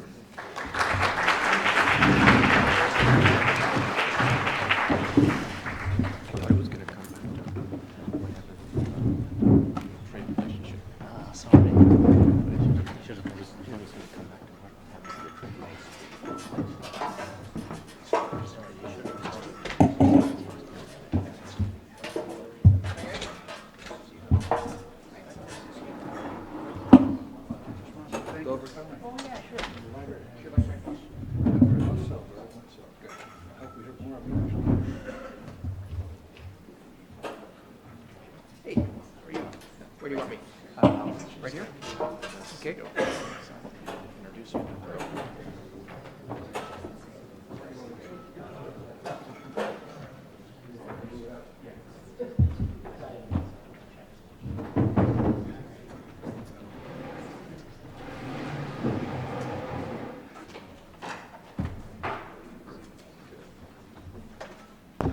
Okay, moving right along.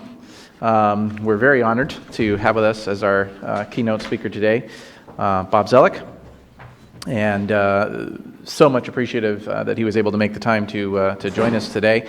Bob really needs no introduction, but I'll go ahead and quickly just run through his biography very quickly. He's chairman of Goldman Sachs International Advisors, serves on the boards of Temasek, Singapore Sovereign Wealth Fund, and Laureate International Universities, as well as on the International Advisory Board of Rolls-Royce. Zoellick is also a senior fellow at the Belfer Center for Science and International Affairs at Harvard University's Kennedy School of Government.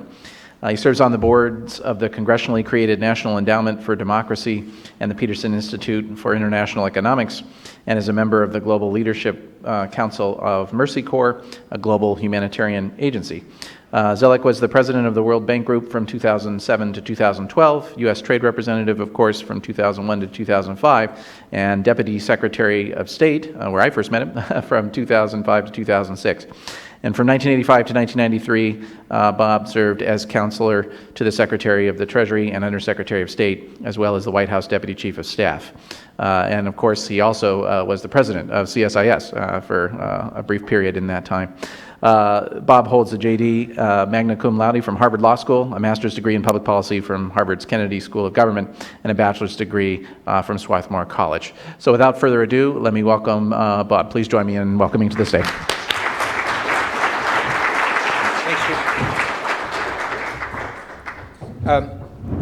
Let me just see. Sorry, if I can move this. This is the old-fashioned kneading paper. Well, I want to very much thank Chris and Scott for their invitation. As you could see from things I've written, I very much admire their work. And I want to start by complimenting them and their colleagues for what I think is a very insightful book. Also, probably most of you have seen it, but if you haven't, the prequel book, State and Market in Contemporary China, which I think came out in March and was a series of essays from this autumn, is a very good read. I also want to take the opportunity to note my own personal appreciation to the sponsors of this project, Microsoft, Walmart, Rubicon, Cummins, U.S. Chamber, and Jetro, because I think this is the type of effort that is both agenda setting and very important as you think about businesses from the U.S. and around the world and considering opportunities in China. So this morning what I wanted to do was combine some highlights that I drew from the two CSIS reports with some of my own impressions. And I was just in Shanghai actually about a week or so ago. But first I want to open with some points on why China's plan and its performance matters. Now I suppose the most basic test that all of us are aware of was what we'll call the business newspaper test. I remember when China was coming into the WTO in 2001, there's a lot of fascination and interest in China, but it didn't move markets like it does today. So if you are looking in the newspaper and wonder what's going to affect the investment world, where I spend a good portion of my time today, it's what's happening in U.S. and China's markets. So this is a critical driver. But let's consider why in slightly greater detail. In 2014, there were 43 countries that ranked China as their top export market, and that was in comparison with 5 in 2000.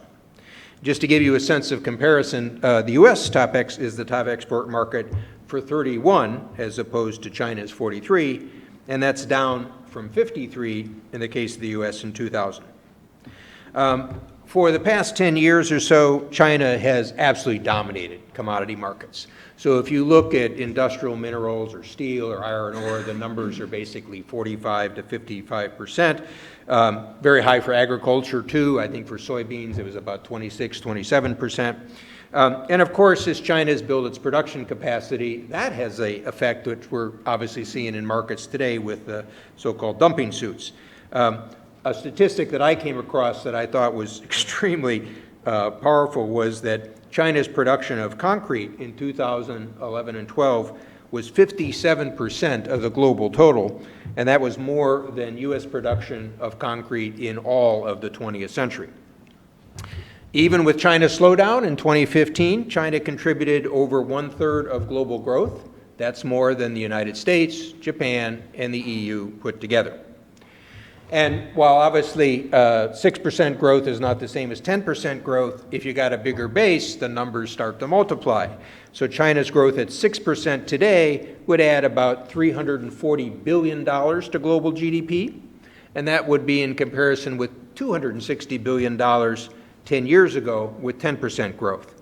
And obviously all these factors coming together lead to increased transmission through global financial markets, whether direct or indirectly. Now, I'm going to try to highlight 5 points that I emphasize, and then try to draw them together a little bit, and close with some comments building on what I think the report did quite well, which is to identify some of the international connectivity worth watching.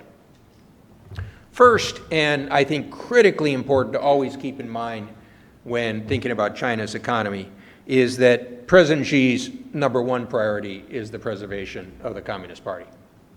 The most telling anecdote for me on this was the documentary film that was created about the time he took office about the fall of the Soviet Union. Now, if you see that story told in Europe these days, Gorbachev is the hero, brought the end of the Cold War. The Chinese version of the film is a little different. All of a sudden, Gorbachev's the person that abandoned the Communist Party, broke up his country, led to collapse. The clear message is we don't want that to happen here. I had a chance to meet Xi Jinping when he was party secretary in Zhejiang province. He visited me when I was deputy secretary. And I had the good fortune to see him then in Hangzhou when I was out of government before going to the World Bank. And I had a few encounters with him on occasions when he was vice president, so I don't presume to have any close relationship, but we've met each other a number of times. And a couple years ago, I saw him with Hank Paulson, a relatively small group, and it was one of these sessions where you can ask a few questions, and I was trying to probe about what his priorities were for economic development, because I had worked with Li Keqiang on the China 2030 report. And President Xi kept coming back to the 86.68 million members of the Communist Party. And I remember because the numbers were transversed. Now, this, in my mind, was not just a diversion. In his mind, this was the key part of the growth story. He had to make the party into the leading edge of the reform movement. And of course, this explains what some people are trying to work their way through with anti-corruption campaign or even return of Mao's self-criticism campaigns, and as I think this report aptly points out, the increased role of the party in China's 13th five-year plan. Now, when I talk privately to some of China's reformers, they'll make the strong case that this power and command is critical at this point to move China forward with the reform process. There's another side that we'll also see discussed increasingly over the past year, and that is, as this sense of control also tries to clamp down on any disagreement or dissent, will it cut off feedback loops, information loops, particularly for a country as large and complex as China? And I think, in my own view, if I were kind of forecasting what to watch in China, I think for Xi, the number one aim that he's got over the next 18 months or so is the selection of the new standing committee of the Politburo at the 19th Party Congress in 2017. So I would think that a lot of the issues that are highlighted in this report, or I'm going to talk about today, the key was how they'll develop up to late 2017, and then we'll see what that standing committee does. Second point, the leadership does recognize the need for change in its growth model. Now, sometimes people just take this for granted. But I've worked with governments all around the world for some 30 years, and frankly, most governments I know that were growing at 10% a year for 30 years would probably just keep doing it until they hit the wall and hit it quite badly. I had a window into this as we developed the China 2030 report when I was at the World Bank. And the origin of that report was that one of my Chinese colleagues from the finance ministry came to me privately at the World Bank and said, you know, Bob, we're very proud of our relationship with the World Bank. It started, of course, with Deng Xiaoping and Robert McNamara in 1980. He said, more than the financing, there have been some key points in our transition where we've had analytical projects with the World Bank. And while Westerners, of course, always believe that Chinese are very excited about anniversaries, and this is our 30th anniversary of ties with the World Bank, we'd actually like to make this a productive exercise. So we want you to go to China and propose to our leaders an effort to try to, together, look at the question of how can China avoid the middle income trap. And having been steered by officials of all nations across my career, that's exactly what I did. And this was at the very end of the who-when period, and it was picked up by then Executive Vice Premier Li Keqiang, but also had contacts with Xi in the process. And you know the story. What I think was important about this was that we worked with the DRC, the policy think tank under the State Council. Le Hu was one of our key contact points, and people know his role. And I found the exercise quite fascinating, not just for the substance, but the process as we kind of reached out across Chinese institutions and bureaucracies. And also, here's the driving thought that was in their mind and will be in all our minds going forward. The World Bank had taken a look in 2008 about the 101 economies that it had classified as middle income in 1960. So this is almost 50 years later. And of those 101 economies, only 13 had made it to high income, and one of those was Greece. So you figure out whether it's 12 or 13. So the Chinese leadership is keenly aware of the need for shifts in fundamentals, less investment and less exports, more domestic demand, greater consumption, services. What we now see lumped as supply side, although again, analyses I think properly express the fact that that's a term of different meaning, and perhaps with some in China. But the other key point that I would emphasize is, at least in my discussions, the leadership is looking at this over a 7 to 10 year time frame. You often miss that in the United States because people are looking quarter by quarter. You get this report, we've got this milestone, so on and so forth. And that's why I think this report is quite interesting in forcing people to pull back and look a little bit, at least one vantage point on China's overall reform process. Third point, and this picks up a little bit on the question I think you might have asked as I was about from China Daily. Was that, yeah. So where are some of the directions clear? I see relatively clear directions in the fiscal and tax reform area. And so I look at what Liu Jiawei has done with his tax reform and moving to VAT.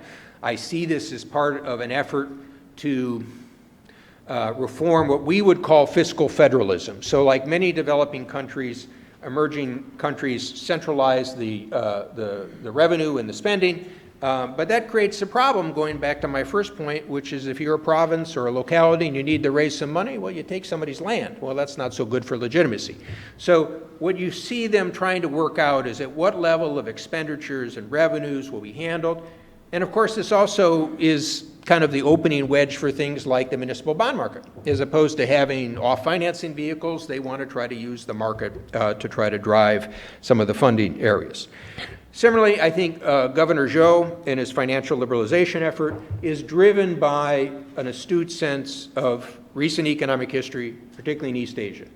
And the people at the PBOC and others know very well that the problem in some of East Asian development was you didn't have open capital markets so you could move capital from early stage industries to later stage industries. And that's what's driving the deregulation of interest rates, trying to create deeper markets and institutional investors. And also, as you've seen recently, China's always had one of the biggest bond markets in the world, but hasn't traded. And now they're trying to bring it more into sort of a trading area.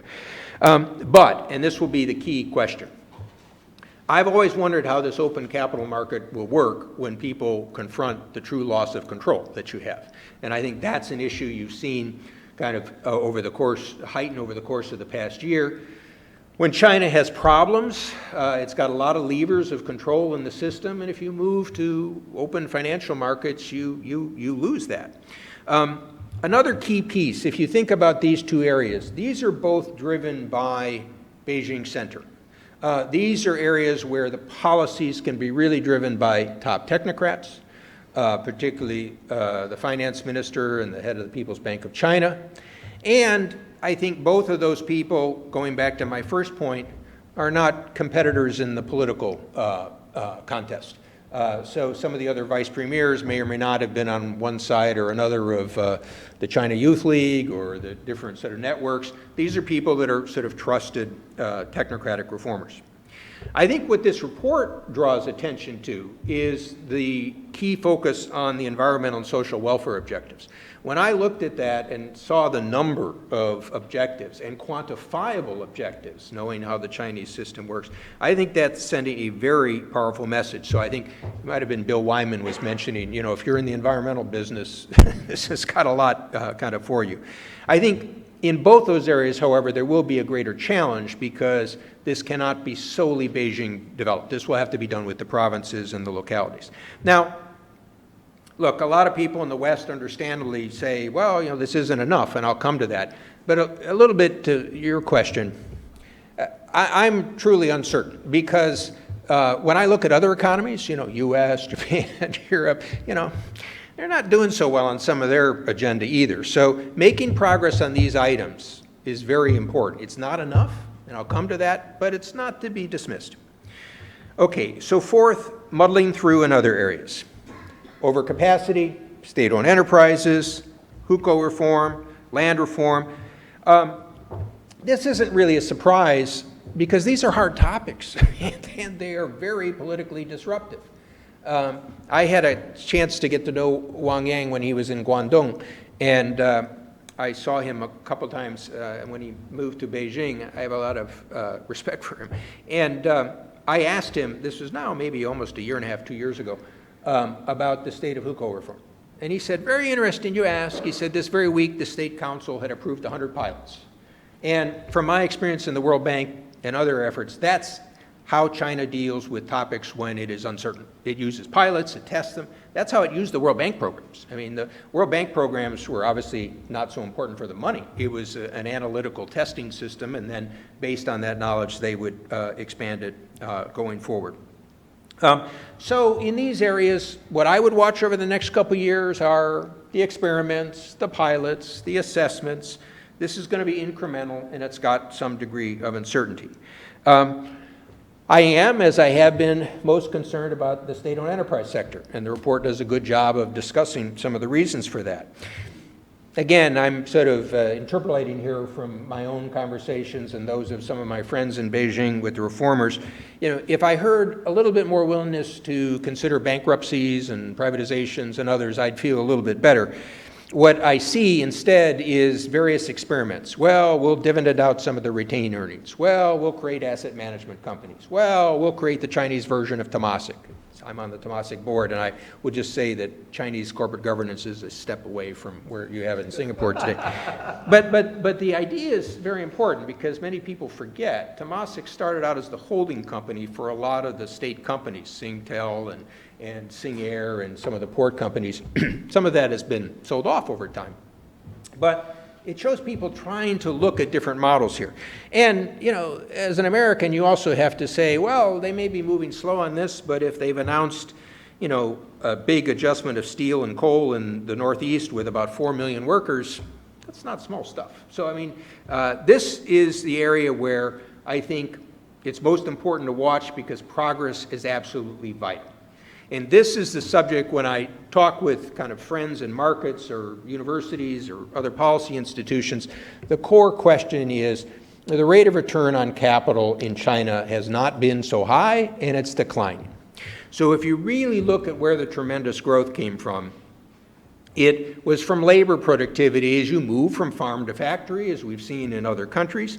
That's what drove the past success. It's still far below the frontier, so there's room to be made up there.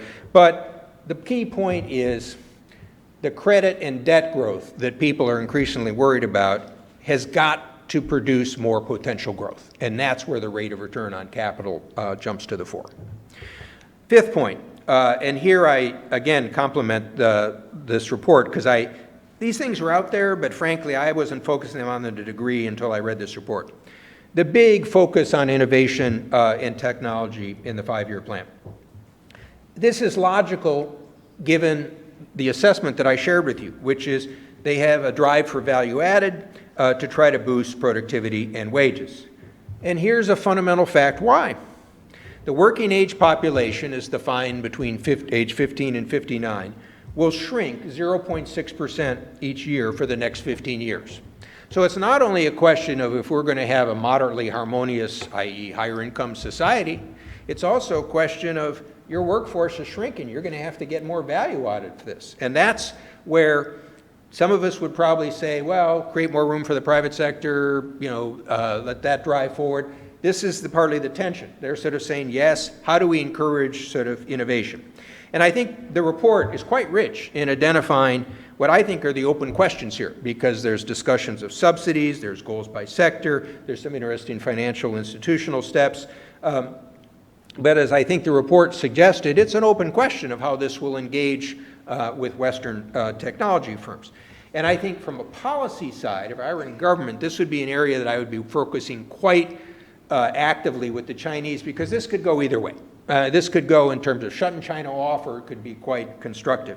And I had a smaller version of this experience when I was USTR with Bo Xilai, and the vice premier was at that time the woman Wu Yi.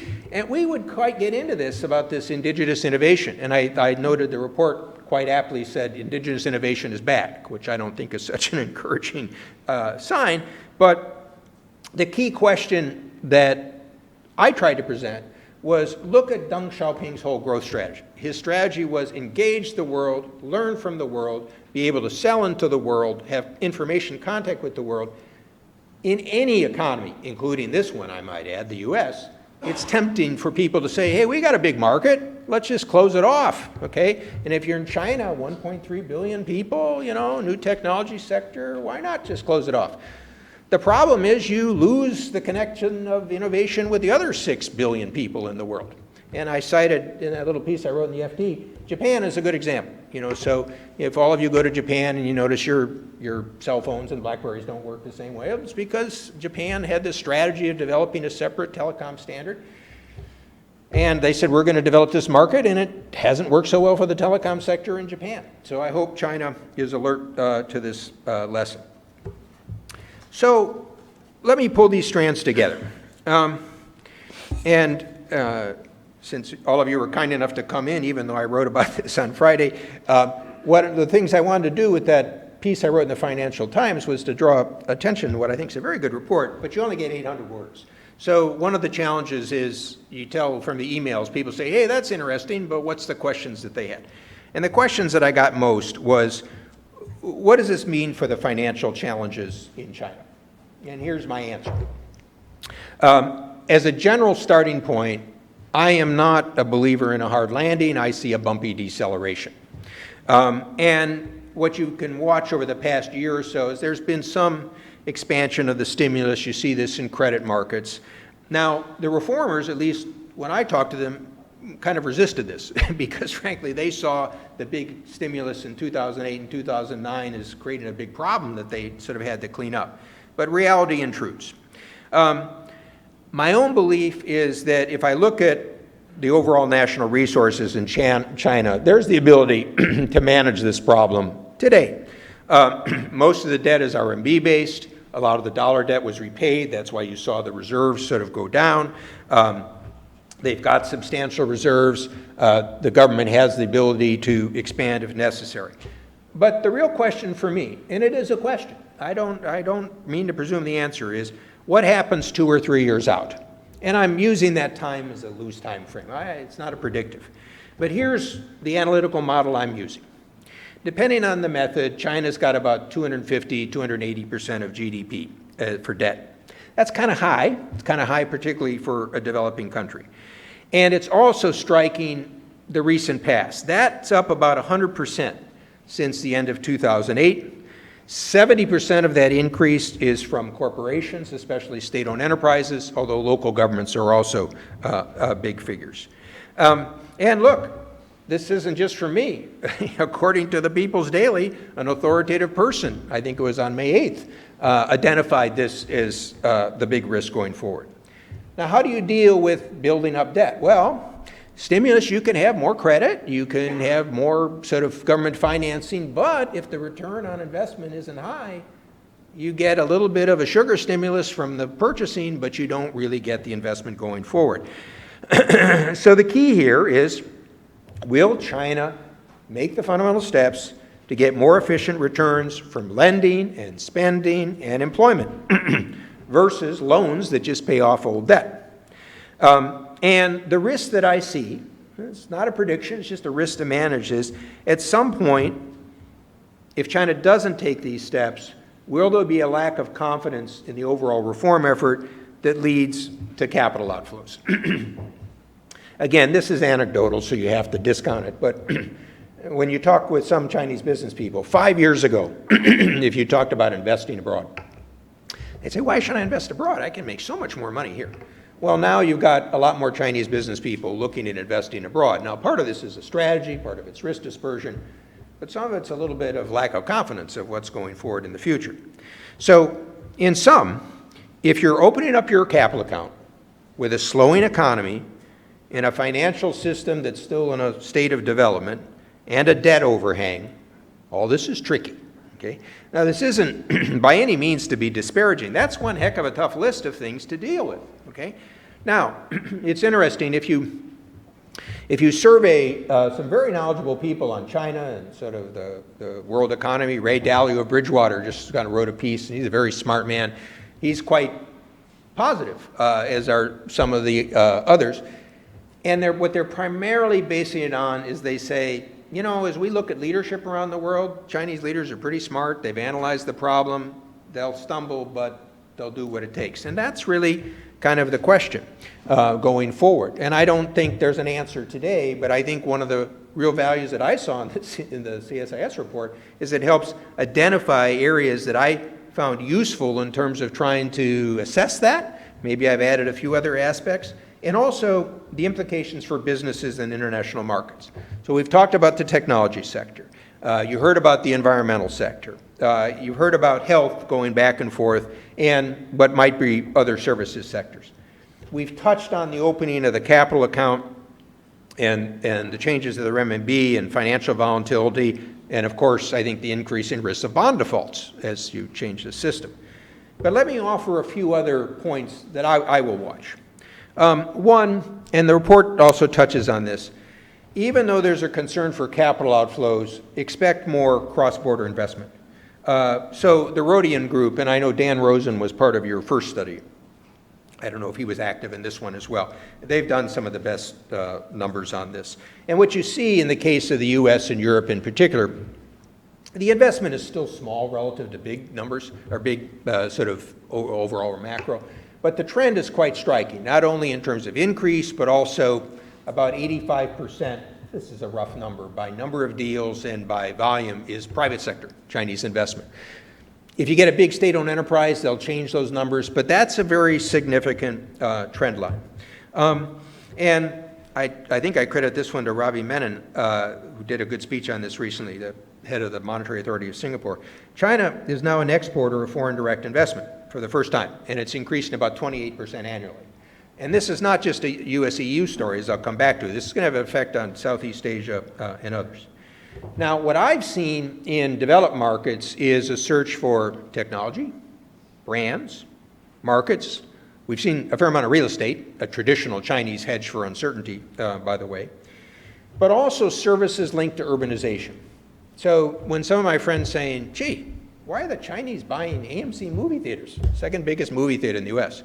Well, remember, going back to the report we did with China, the China 2030 report, at that time China was about 50% urbanized, now it's probably about 54%. The target is 70% by 2030. You're going to have an urban consumer, if not a middle class, and the question is, you know, can they be overcharged for popcorn and drinks while watching the movie just like I am, right? Or if you look at something like Smithfield hams. Well, why are you buying Smithfield hams? Well, people are going to be eating better, but they'd kind of like to know that the food won't kill them. So the supply and logistics change and the experience of that is very important. So I say this partly, and this is public, right, is that Tomasik's a long-term investor. We look across these markets, not just in China, and saying, what do we expect will be some of the growth areas in urban consumer middle classes, not only in China and in others. And I think something may not be as discussed as much in Washington, but again, my friends in Singapore are aware of this. What will be the shape on the regional economic sort of network? So, you know, we kind of had a system where there were large exports of commodities, agricultural products, some intermediate goods. I think we're going to see a changing pattern of exports to China. More consumer goods, agriculture, different forms still, services versus the commodities and intermediates. And just as a little foreshadowing of that, the imports of consumer goods to China have been increasing about 10% a year. That's twice the rate for intermediate goods. So you can start to see that shift. I think you're going to see new regional production networks. And so some of the lower value-added production you've already seen, whether it goes to Indonesia, whether it goes to Indochina. My former colleague Justin Lin has started this huge venture of shoe manufacturing in Ethiopia. It's just boomed, and it's not only for local market, but it's potential export. So over the course of not a quarter or 2 quarters, but over time periods, these are things to watch. One Belt, One Road, which you drew attention to. A very good friend of mine, a Mandarin speaker, I might add, so he kind of could actually ask people about this, took one of these study tours to the West and kind of was trying to understand what One Belt, One Road was. And let's just say right now it's still conceptual. But you know, for all of us who've seen kind of how the Chinese system works and highlighted in this, it will move beyond conceptual. It's a big vision and I wouldn't ignore it. So part of this is exporting industrial capacity, roads, railroads, ports. Part of it's a foreign and security strategy.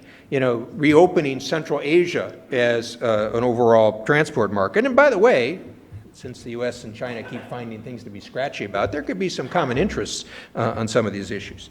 And for China's perspective, having less reliance on maritime lines of transport and communication might be a sensible thing. And it's just interesting, when I was in Beijing about a month ago, I saw a big advertisement how Standard Chartered, which has a big operation in China, is kind of selling into the One Belt, One Road. You know, can they be kind of the global international bank in that? A friend of mine who's on the board of Caterpillar, which has been, obviously doesn't have the same excavation sales from commodity markets as in the past decade, building a lot of stuff in Central Asia. Frankly, we'd like to be there. So there will be some companies that I think would be smart to kind of look at how they can play a role in this. And again, this is to share some experience from beyond China, whether with the World Bank or with the USTR or other roles. At least if you grew up in the U.S. economy, a business person's assumption is, well, there's certain rules, there's certain regulations, but if I have an idea, you know, I can kind of go pursue it. It's always important to keep in mind, in really every developing economy I know, markets are a mean to an end. They're not an end to themselves. And so I've explained to a lot of different CEOs over many years, whether in government or private sector, think about how you could explain how this venture will be of help to what they've set out. And many of the people in this room, as I look around, have had different degrees of public service. You understand what I'm talking about. Government officials don't have all the answers. They got a lot of problems. They got people telling them to do stuff. So if you bring some ideas and you explain how some of this might be of help, some of the items that in the report, look, you can draw a negative implication, and I'm not trying to be Pollyannish, but you could probably also go to some of these and say, look, we understand you've identified the problem. Here's a way we might be able to help sort of address some of these issues. And then there's other things such as institutional development, such as the Asian Infrastructure Investment Bank, which I think the U.S. was foolish to oppose. And frankly, I think Jin LeQuinn is a little wary of One Belt, One Road because he doesn't want to just become a financing mechanism. But it'll be interesting to see how an institution like that develops and kind of how people could work with it going forward. So to close, and in my perspective, having first visited China in 1980 when I was a fellow in Hong Kong, and you know, it's a fantastic opportunity to go to Guangdong in 1980 and go to Guangdong now and sort of see the total different place. China's achieved something extraordinary. I mean, this is truly in world economic history. This is, you know, at the top of the chart. But it still faces an unparalleled economic transition. You know, so for all that's been achieved, this is a big challenge. It now needs to manage a growth slowdown, never easy. It needs to address vulnerabilities in the financial system, which I've touched on in the report, and it needs to implement structural reforms.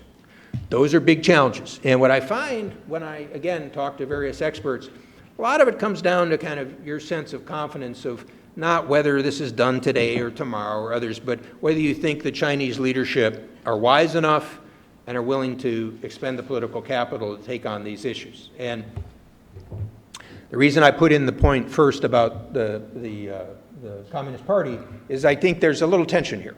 I mean, I may be wrong. Maybe it's the power of the party will be critical to push this through. I worry a little bit that sometimes the party control and power might actually interfere with some of the natures of reforms, but we will see.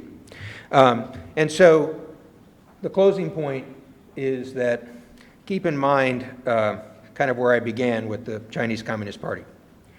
Most Americans are probably unaware that the last five-year plan in China was the 13th five-year plan, or in the Soviet Union. So Gorbachev ended with the 13th five-year plan. In Beijing, people are kind of aware that they'd like to get to 14, right?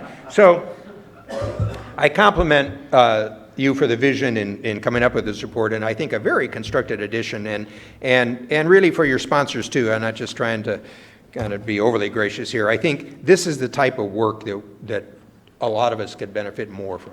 Thank you.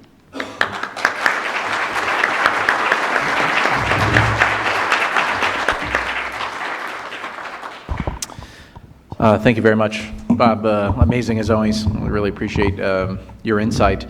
And let me just make a comment, because I sort of failed to in my opening remarks, to the point you emphasized twice during your talk, which is that we really do feel here that we were blessed by the support of our sponsors. You know, it's not something this well, subject. You are a government guy. You forgot to do that.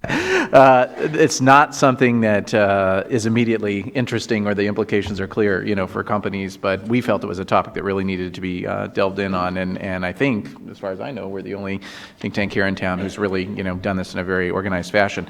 Let me abuse the powers of the chair before we go over to the audience to ask you a quick question, because I really was struck by several things you said, but one in particular, which is your comment about the fiscal and tax policy, because I also think that that is extremely interesting. In fact, last trip to China, had a lot of talks with people where, again, you know, when you see 6 different officials and they all use the same terminology, that's the line, right, that's inside. And one of the things that was very interesting to me was this notion of fiscal reform as, quote, the linchpin of broader reform. And I know I found it very interesting in looking at the third plenum in its many sort of policies.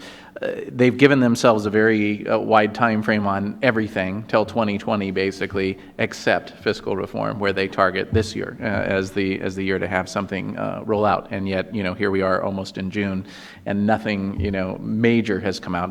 Senses that Lo Jiwei is working very hard in a dark room on the subject. So, can you just drill down a little bit more on what your thinking is about what they need to do in the fiscal space, and how aggressive you think they might be or may not be, and what kind of indicator that will be for you as to how serious they are on the broader reform package?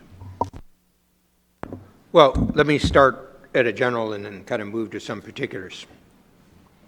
By basis of my experience at the World Bank and USTR and business, I tend to be a microeconomic guy, and so I used to go to the G7 and G20 meetings and find fiscal monetary policy, but, you know, one of my pitches today is we've been relying too much on monetary policy. We've got to deal with some of the structural reforms. And if you look around the world, this is not just China. This is Japan and the third arrow. It's the U.S., it's Europe, you know, it's Brazil. With the big commodities boom, some countries started to believe their own press releases, which is always dangerous. Having said that, you got to have the basic macroeconomic structure. And I think one of the keys to China's success over the past 30 years is recognizing that early on and having some very important leaders in different posts that have continued to emphasize that. Second point, you know, China, like others in 2008, 2009, were frightened about the international system. And, you know, China had one of the biggest stimulus programs. Now, we can debate how effective it was, just as the question about the effectiveness of this U.S. program. It is kind of interesting, by the way, you know, as people always find something to criticize about China. I mean, you know, it was kind of the U.S. and China were quite aligned on sort of trying to take that policy. Having said that, I think a number of the reformers felt it was overdone. And they look at the debt buildup and they look at the kind of the low returns on investment. And so they're the ones that were partly driving the push to the microeconomic side. Now, having said that, there are aspects of what tax reform can do that are revenue raising, but also kind of sort of create the right incentives and move to market prices. And then there's sort of good tax policy. So you said, you made a reference, nothing has happened. You're closer to it, but I recently again read that, you know, China's expanded the value-added tax to the services sector. That, you know, as opposed to the turnover tax, that's not a small deal. I mean, that's an important step. I've read mixed stories about this question about the level of expenditure authority at, you know, at provincial level versus the central level. That's probably kind of still in play. I think there's a move to use more market pricing in things like energy that will also sort of show up in the tax system. I think the Ministry of Finance is keenly aware of how you can use some of the taxation systems to kind of send the right incentives on carbon and sort of other development. And these are highly competent, experienced, by and large, successful people. I mean, I'm reminded when I last saw Lo Jiwei this a couple of years ago, and this was right after the identification of the 60 points of the third-party plan. And he says, actually 326. And he said, and he showed me a chart. He said, and we're managing to the 326. And I thought, oh, this is interesting. And I put it in an FT op-ed, and they said, oh, you have to check that. And I said, what's your source? I said, well, I have a pretty good source. but it gives you a sense, this is management by objectives with a passion. Okay, now having said this, and just like the financial market changes that I think with the PBOC, these are natural because they don't have to be done at each local provincial level. They're natural because the people in charge are respected and they're sort of pretty tough people moving things forward. And I think they've got the confidence kind of the leadership.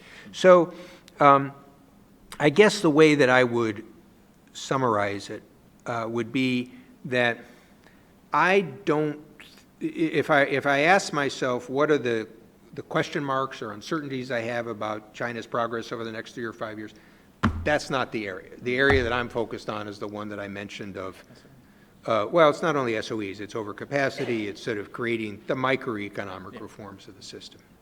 Great, thanks. Okay, we'll take it out to the audience now. As always, if you would just... Well, one other thing, and this is, I just have to say this because the people in this room, we've got a lot of specialists here and they know it well, but I just received an email this morning from a friend, a journalist who's interested in trade, and he's just been in a fellowship in China and he traveling around, and it reminded me of the sense I had when I was just in Shanghai, just for a day or so. But I remember when the Pudong wasn't the Pudong, right? And so the size of this, the scope of this is staggering. It's staggering, right? And you just, if you keep your eyes open a little bit and you drive and you kind of get to places even beyond Shanghai and Beijing, and so for the leadership, I guess,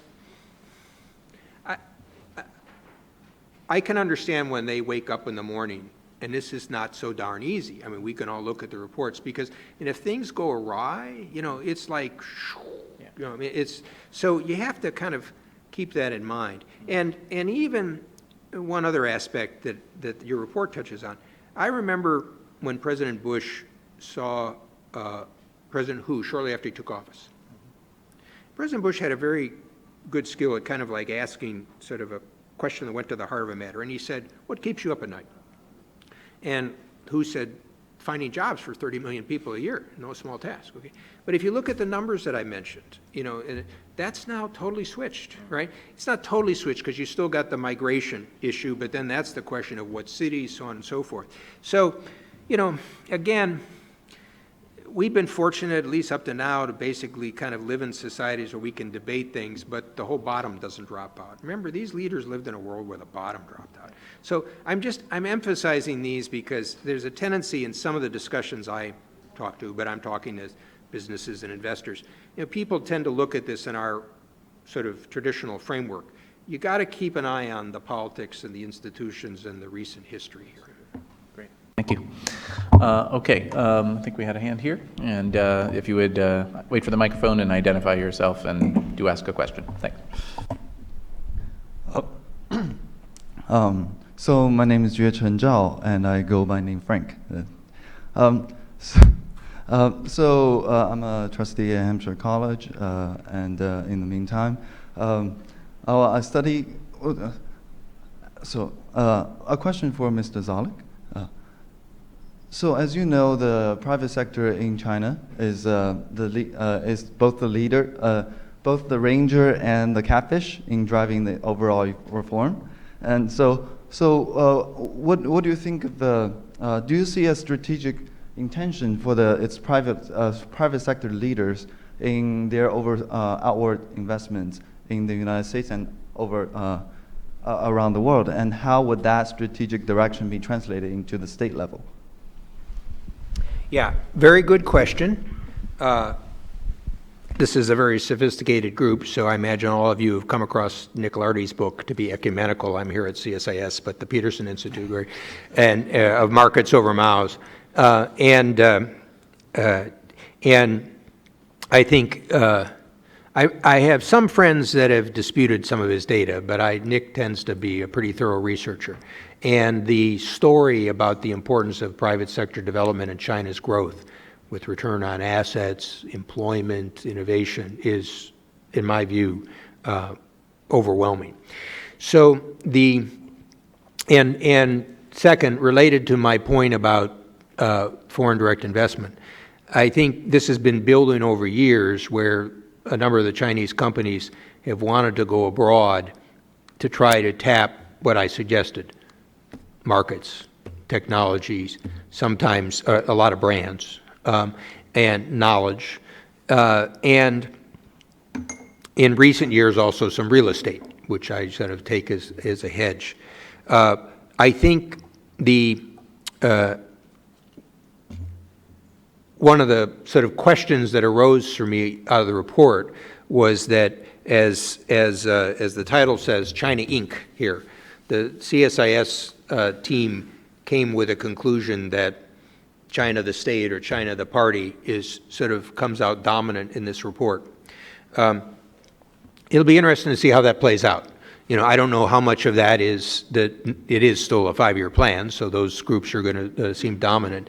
And the Chinese private sector has shown itself to be incredibly innovative in kind of working into the space. And so I think in the piece I wrote for the Financial Times, and I think this was something I drew from the earlier report, you know, it's also keep in mind what this 5-year report signals to different groups. And so for the Chinese private sector, I think it kind of sort of signals areas of opportunity.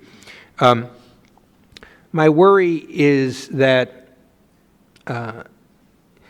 if one isn't able to deal with the confidence issue that I mentioned, that will affect sort of capital inflows for renminbi purposes and others, what I would foresee is that the Chinese government won't put on direct capital can close, but it'll make it squeeze. It'll be harder and harder. And so there'll be more limits on what private Chinese companies do. I also have a sense that, again, in a world of opportunity, again, you know, part of my career has been based on not avoiding problems, but trying to find the win-win opportunities and find mutual interest.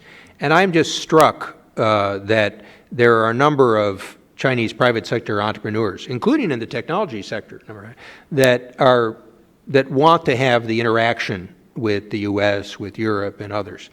And I think it would be a shame if that sort of gets limited from either side. Now, one of the drivers of that, however, and this is another question coming out of this report, is what will be the Chinese signal to foreign direct investment in China.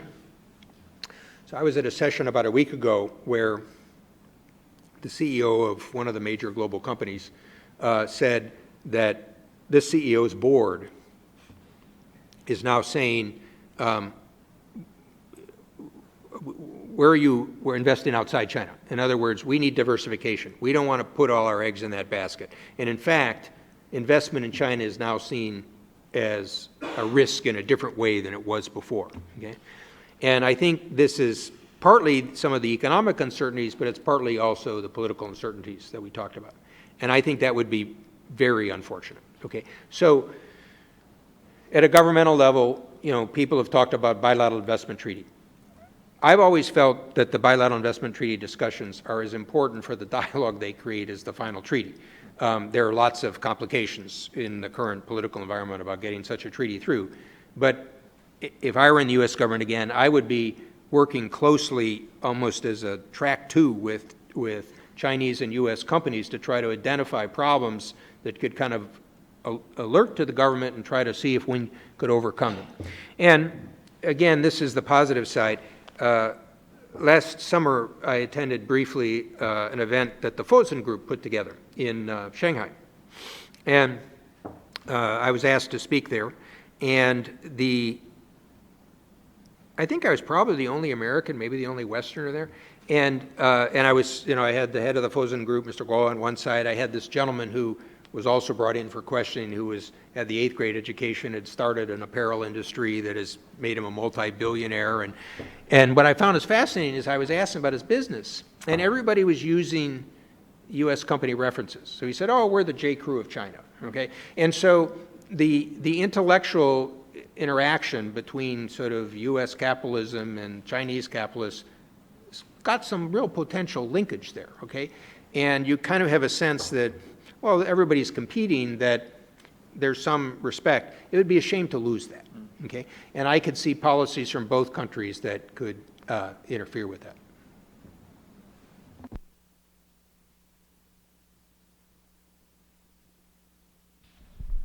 Thank you. I'm Philippe Lecourt at Brookings, author of a recent book on foreign direct investment in Europe. Mr. Zoellick, you mentioned a couple. You did, and you. Thank you very much for writing a blurb. You mentioned this is very that ecumenical here. We've had PIA gangsters. That foreign direct investment in Europe was a reflection of a lack of confidence from the Chinese. I wonder if you could elaborate a bit on this, and also you mentioned that private investment were dominating Chinese investments in Europe, but actually it's SOEs that are really taking the lead. A company like Fosun, you mentioned, for example, have decided to slow down on their foreign direct investment. So my main question would be, how do you see this as a strategy from the Chinese government? You're obviously an expert on geoeconomics. Is this a geoeconomic strategy rather than a business aspects of foreign direct investments, as you described earlier? I think it's both. I think, we've got people here who are better students of this, but there was the Go Out campaign, which was, 5 or 6 years ago, So when you hear campaign, that would suggest that it's driven by some sort of party and sort of governmental idea. But I think in the spirit in which we discussed, I think a number of the Chinese private sector players were quite astute at taking advantage of this. And for the reasons that I mentioned, technology, markets, brands, so on and so forth. And probably a little status too, so you mentioned Fosun and others. What struck me at this event that I was at was it was kind of from the Boon to Wall Street, and they had a multimedia show, and it was all China, U.S. The models were, kind of U.S. sort of capitalism, which was kind of nice because everybody in the U.S. is putting down U.S. capitalism, but at least these guys thought it was pretty good. But I think for some of the Chinese business people, this is partly markets and partly status and standing in different ways. Maybe they overpay for some things, by the way, not so bad for some of you that want to sell stuff. But what I don't know will be whether the screws will get turned off a little bit because of the issues of the capital outflow. So, to be more specific, since I haven't touched on this, I think, the equity market intervention in China was clearly very poorly handled and misconceived, and was driven by the fact that you have a big retail market. And by the way, people at the PBOC and others know, well, hey, we need to develop an institutional market with sort of greater depth. And it's unfortunate that the PBOC's currency adjustment was done about the same time, because I think it was then associated with this mishandled policy. And I don't think the PBOC's policy of moving to a peg, as this is the case where the dollar was rising, was such a illogical idea. Now, we all talk about psychology, however. And so unfortunately, it got associated with the misintervention in the equity market, and because of political tensions, frankly, given monetary policies more globally, was this a sign of a huge shift in China towards a beggar by thy neighbor currency policy. And I think China, to its credit, didn't want that. They were trying to be careful not to have that happen. So you had the interventions in the market, and so you had what I've been able to at least piece together is various squeezing informally, various mechanisms where capital might have outflowed. And I suspect that over the past year has kind of affected some of the sort of private investment ventures. That problem has been alleviated a little bit because the dollar came down a little bit in value, and so the dollar peg was less of a problem. If the dollar increases, again, we'll see what happens with interest rate policies and confidence elsewhere. That could be a problem that comes up again.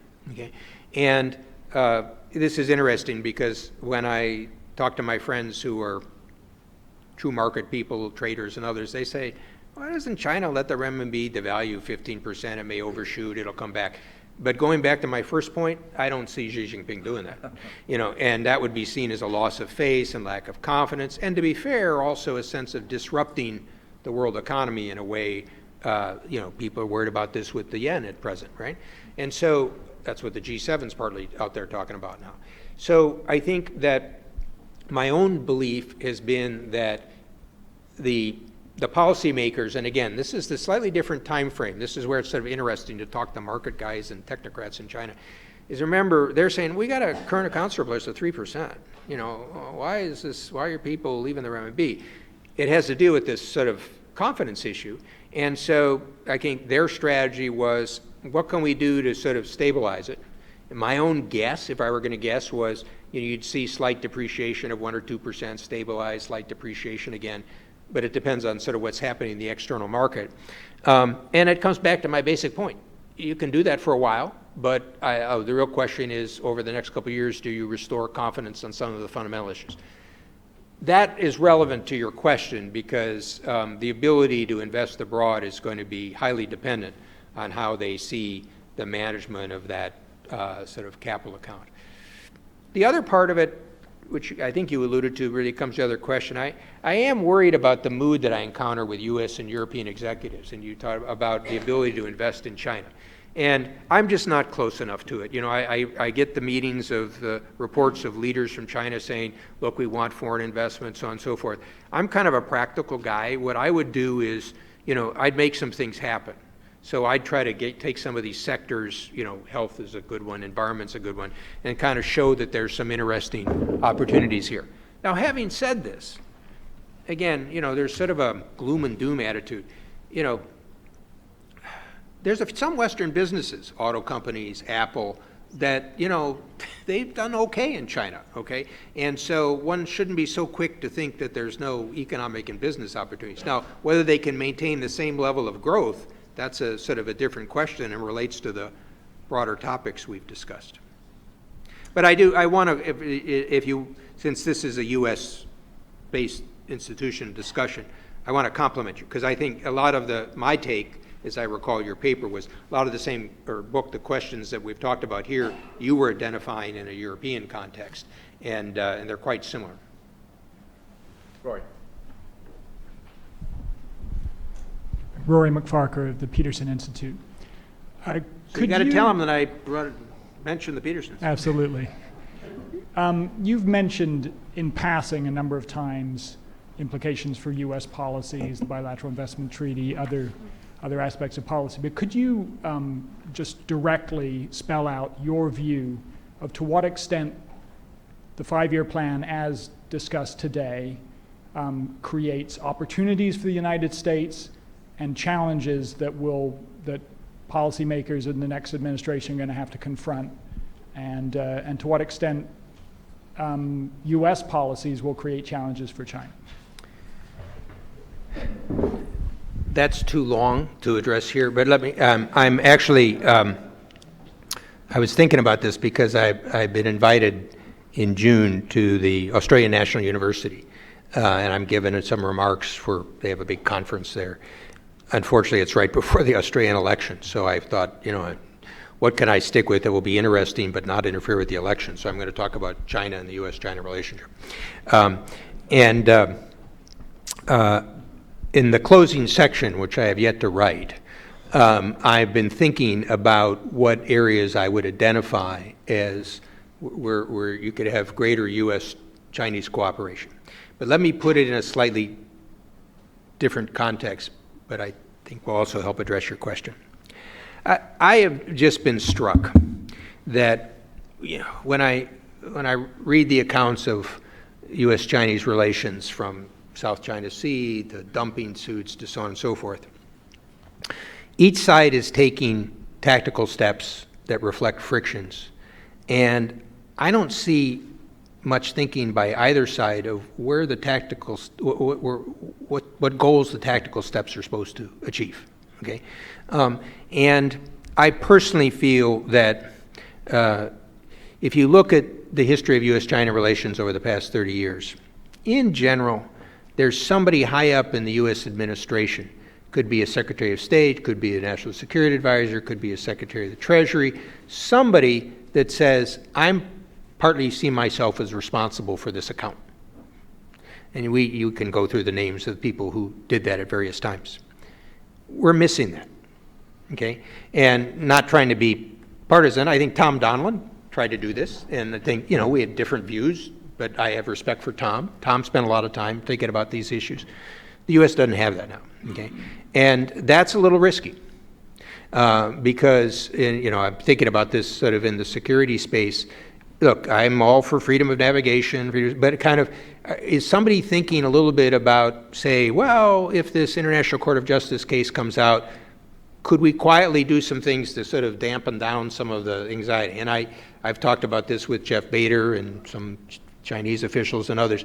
It won't happen because that's not what the U.S. government is doing now. But so the relevance of your question would be, if you think about the world more generally, there's a lot of problems out there. There's a lot of things where the U.S. and China could be trying to cooperate.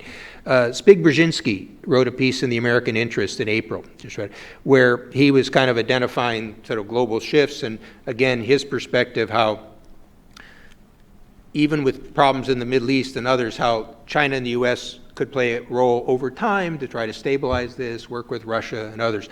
It's this the loose discussion of the shape of the kind of the world order. But let's take some smaller ones. Fisheries. Okay, when I was at the World Bank, I made a big effort on trying to talk about fisheries, conservation, preservation, new ideas of market methods. China is very reliant on fisheries for protein, and there have been problems with Chinese fishing fleets and others, but you could probably have an effort to try to improve in a win-win fashion, fisheries conservation for the future and also an environmentally sound way. People have different views about it, but obviously the environmental climate change area kind of was another one. I've mentioned at least one belt, one road, but in this case I'll focus on, I always forget, the road is the maritime, the belt's the I'd focus on the belt, okay? It strikes me that there's some U.S. interest in having some greater economic stability and development in Central Asia. Anti-corruption. Big issue for President Xi. It's kind of in the paper globally. Why not make that a G20 initiative in some sort of fashion? And, it's not China alone, but China in particular, when it hosts one of these major meetings, as it's hosting the G20, wants to have some successes. The Obama administration, I think, deployed that wisely to try to get the information technology agreement done. But so what's on the agenda this year? Probably not much, right? It's kind of a missed opportunity. So, and then again, we've talked about these problem areas from both a public and a private sector. If I were in government, I'd be trying to sit down with the Chinese reformers and say, okay, you've identified some of these sectors. Here's, when we talk to our private sector, kind of the problems of getting into health or sort of other areas. Why don't you try to reduce these and sort of create sort of other opportunities? The AIIB cooperating with a center that I had created to do public-private partnerships in Singapore with the World Bank. Unfortunately, the center's been kind of dismantled. So there's with a little creativity, there's lots of areas here where one could find cooperation. Look, this may seem small, but again, when I was at the World Bank, I launched this project to save the 3,200 tigers left in the wild. The numbers are now up to about 3,900. We saw what happened with the Chinese sort of society when they focused on shark fin soup, and all of a sudden sort of took shark fin soup off by making it sort of a public issue of environment conservation concern. Maybe we could do something like that in the case of tiger parks and sort of some of the tiger farms. Chris mentioned I try to help with Mercy Corps. Mercy Corps is quite interesting. Has launched a partnership with the Fund for Poverty Alleviation in China, which does humanitarian efforts. And at least according to the Mercy Corps, it's about 95% private funded. And it's sort of, so obviously there's a lot of anxiety, understandably, about the new civil society NGO laws. But this is a Chinese NGO. funded privately, and as in many cases in societies that are starting to do humanitarian work, it's first focused on the immediate, okay? But this Chinese humanitarian fund went to Mercy Corps to kind of say, hey, what can we learn about, you know, fundraising, deployment? Mercy Corps is now trying to say, you know, it's not enough just to supply people food, you then have to kind of connect it to the development agenda. And there's an interesting interaction going forward on that. So I just mention this because it may just be my own reading or something, but kind of when I read the press, kind of everything is bleak and gloomy and all, and there are lots of areas where one could create a more, at least constructive framework and then manage some of the problems, okay? So take another one on the security side. This one may be going forward. So obviously we're uncertain about China or about the future of North Korea. North Korea is the buffer state for China. They may have their problems, but they don't want it to collapse. But at some point, somebody's going to also have to think about, if North Korea does collapse, who goes after the nuclear materials? Is it China? Is it South Korea? Is it the U.S.? Or do we at least know what one another's doing? So these are the sort of things, some of them public, some of them private, that I think at least create the context for a relationship where China can work together. Now, I'm not being ignorant or innocent about all the different problems, but look, when I go look at what's happening in the Middle East, where, you know, people just kind of want to cut your throat and destroy everything, that's not China, right? So we've got issues of power and you know, sort of balance in different relations in East Asia. But I really think that the real problem here is, unless you get somebody senior in administration that's anticipating and looking for some of these possibilities, you will continue to have friction and degradation. So coming to your real point, I think, you know, for the next president, this will be an important point on kind of who's doing that and how prioritized it is. Great. Well, thank you, Bob. With that, we're at time. I want to very much thank the audience. You've been patient and engaged. We really appreciate it. Thanks again to our sponsors and to the panel discussion as well. It's been a great event. And please join me in thanking everyone who was involved.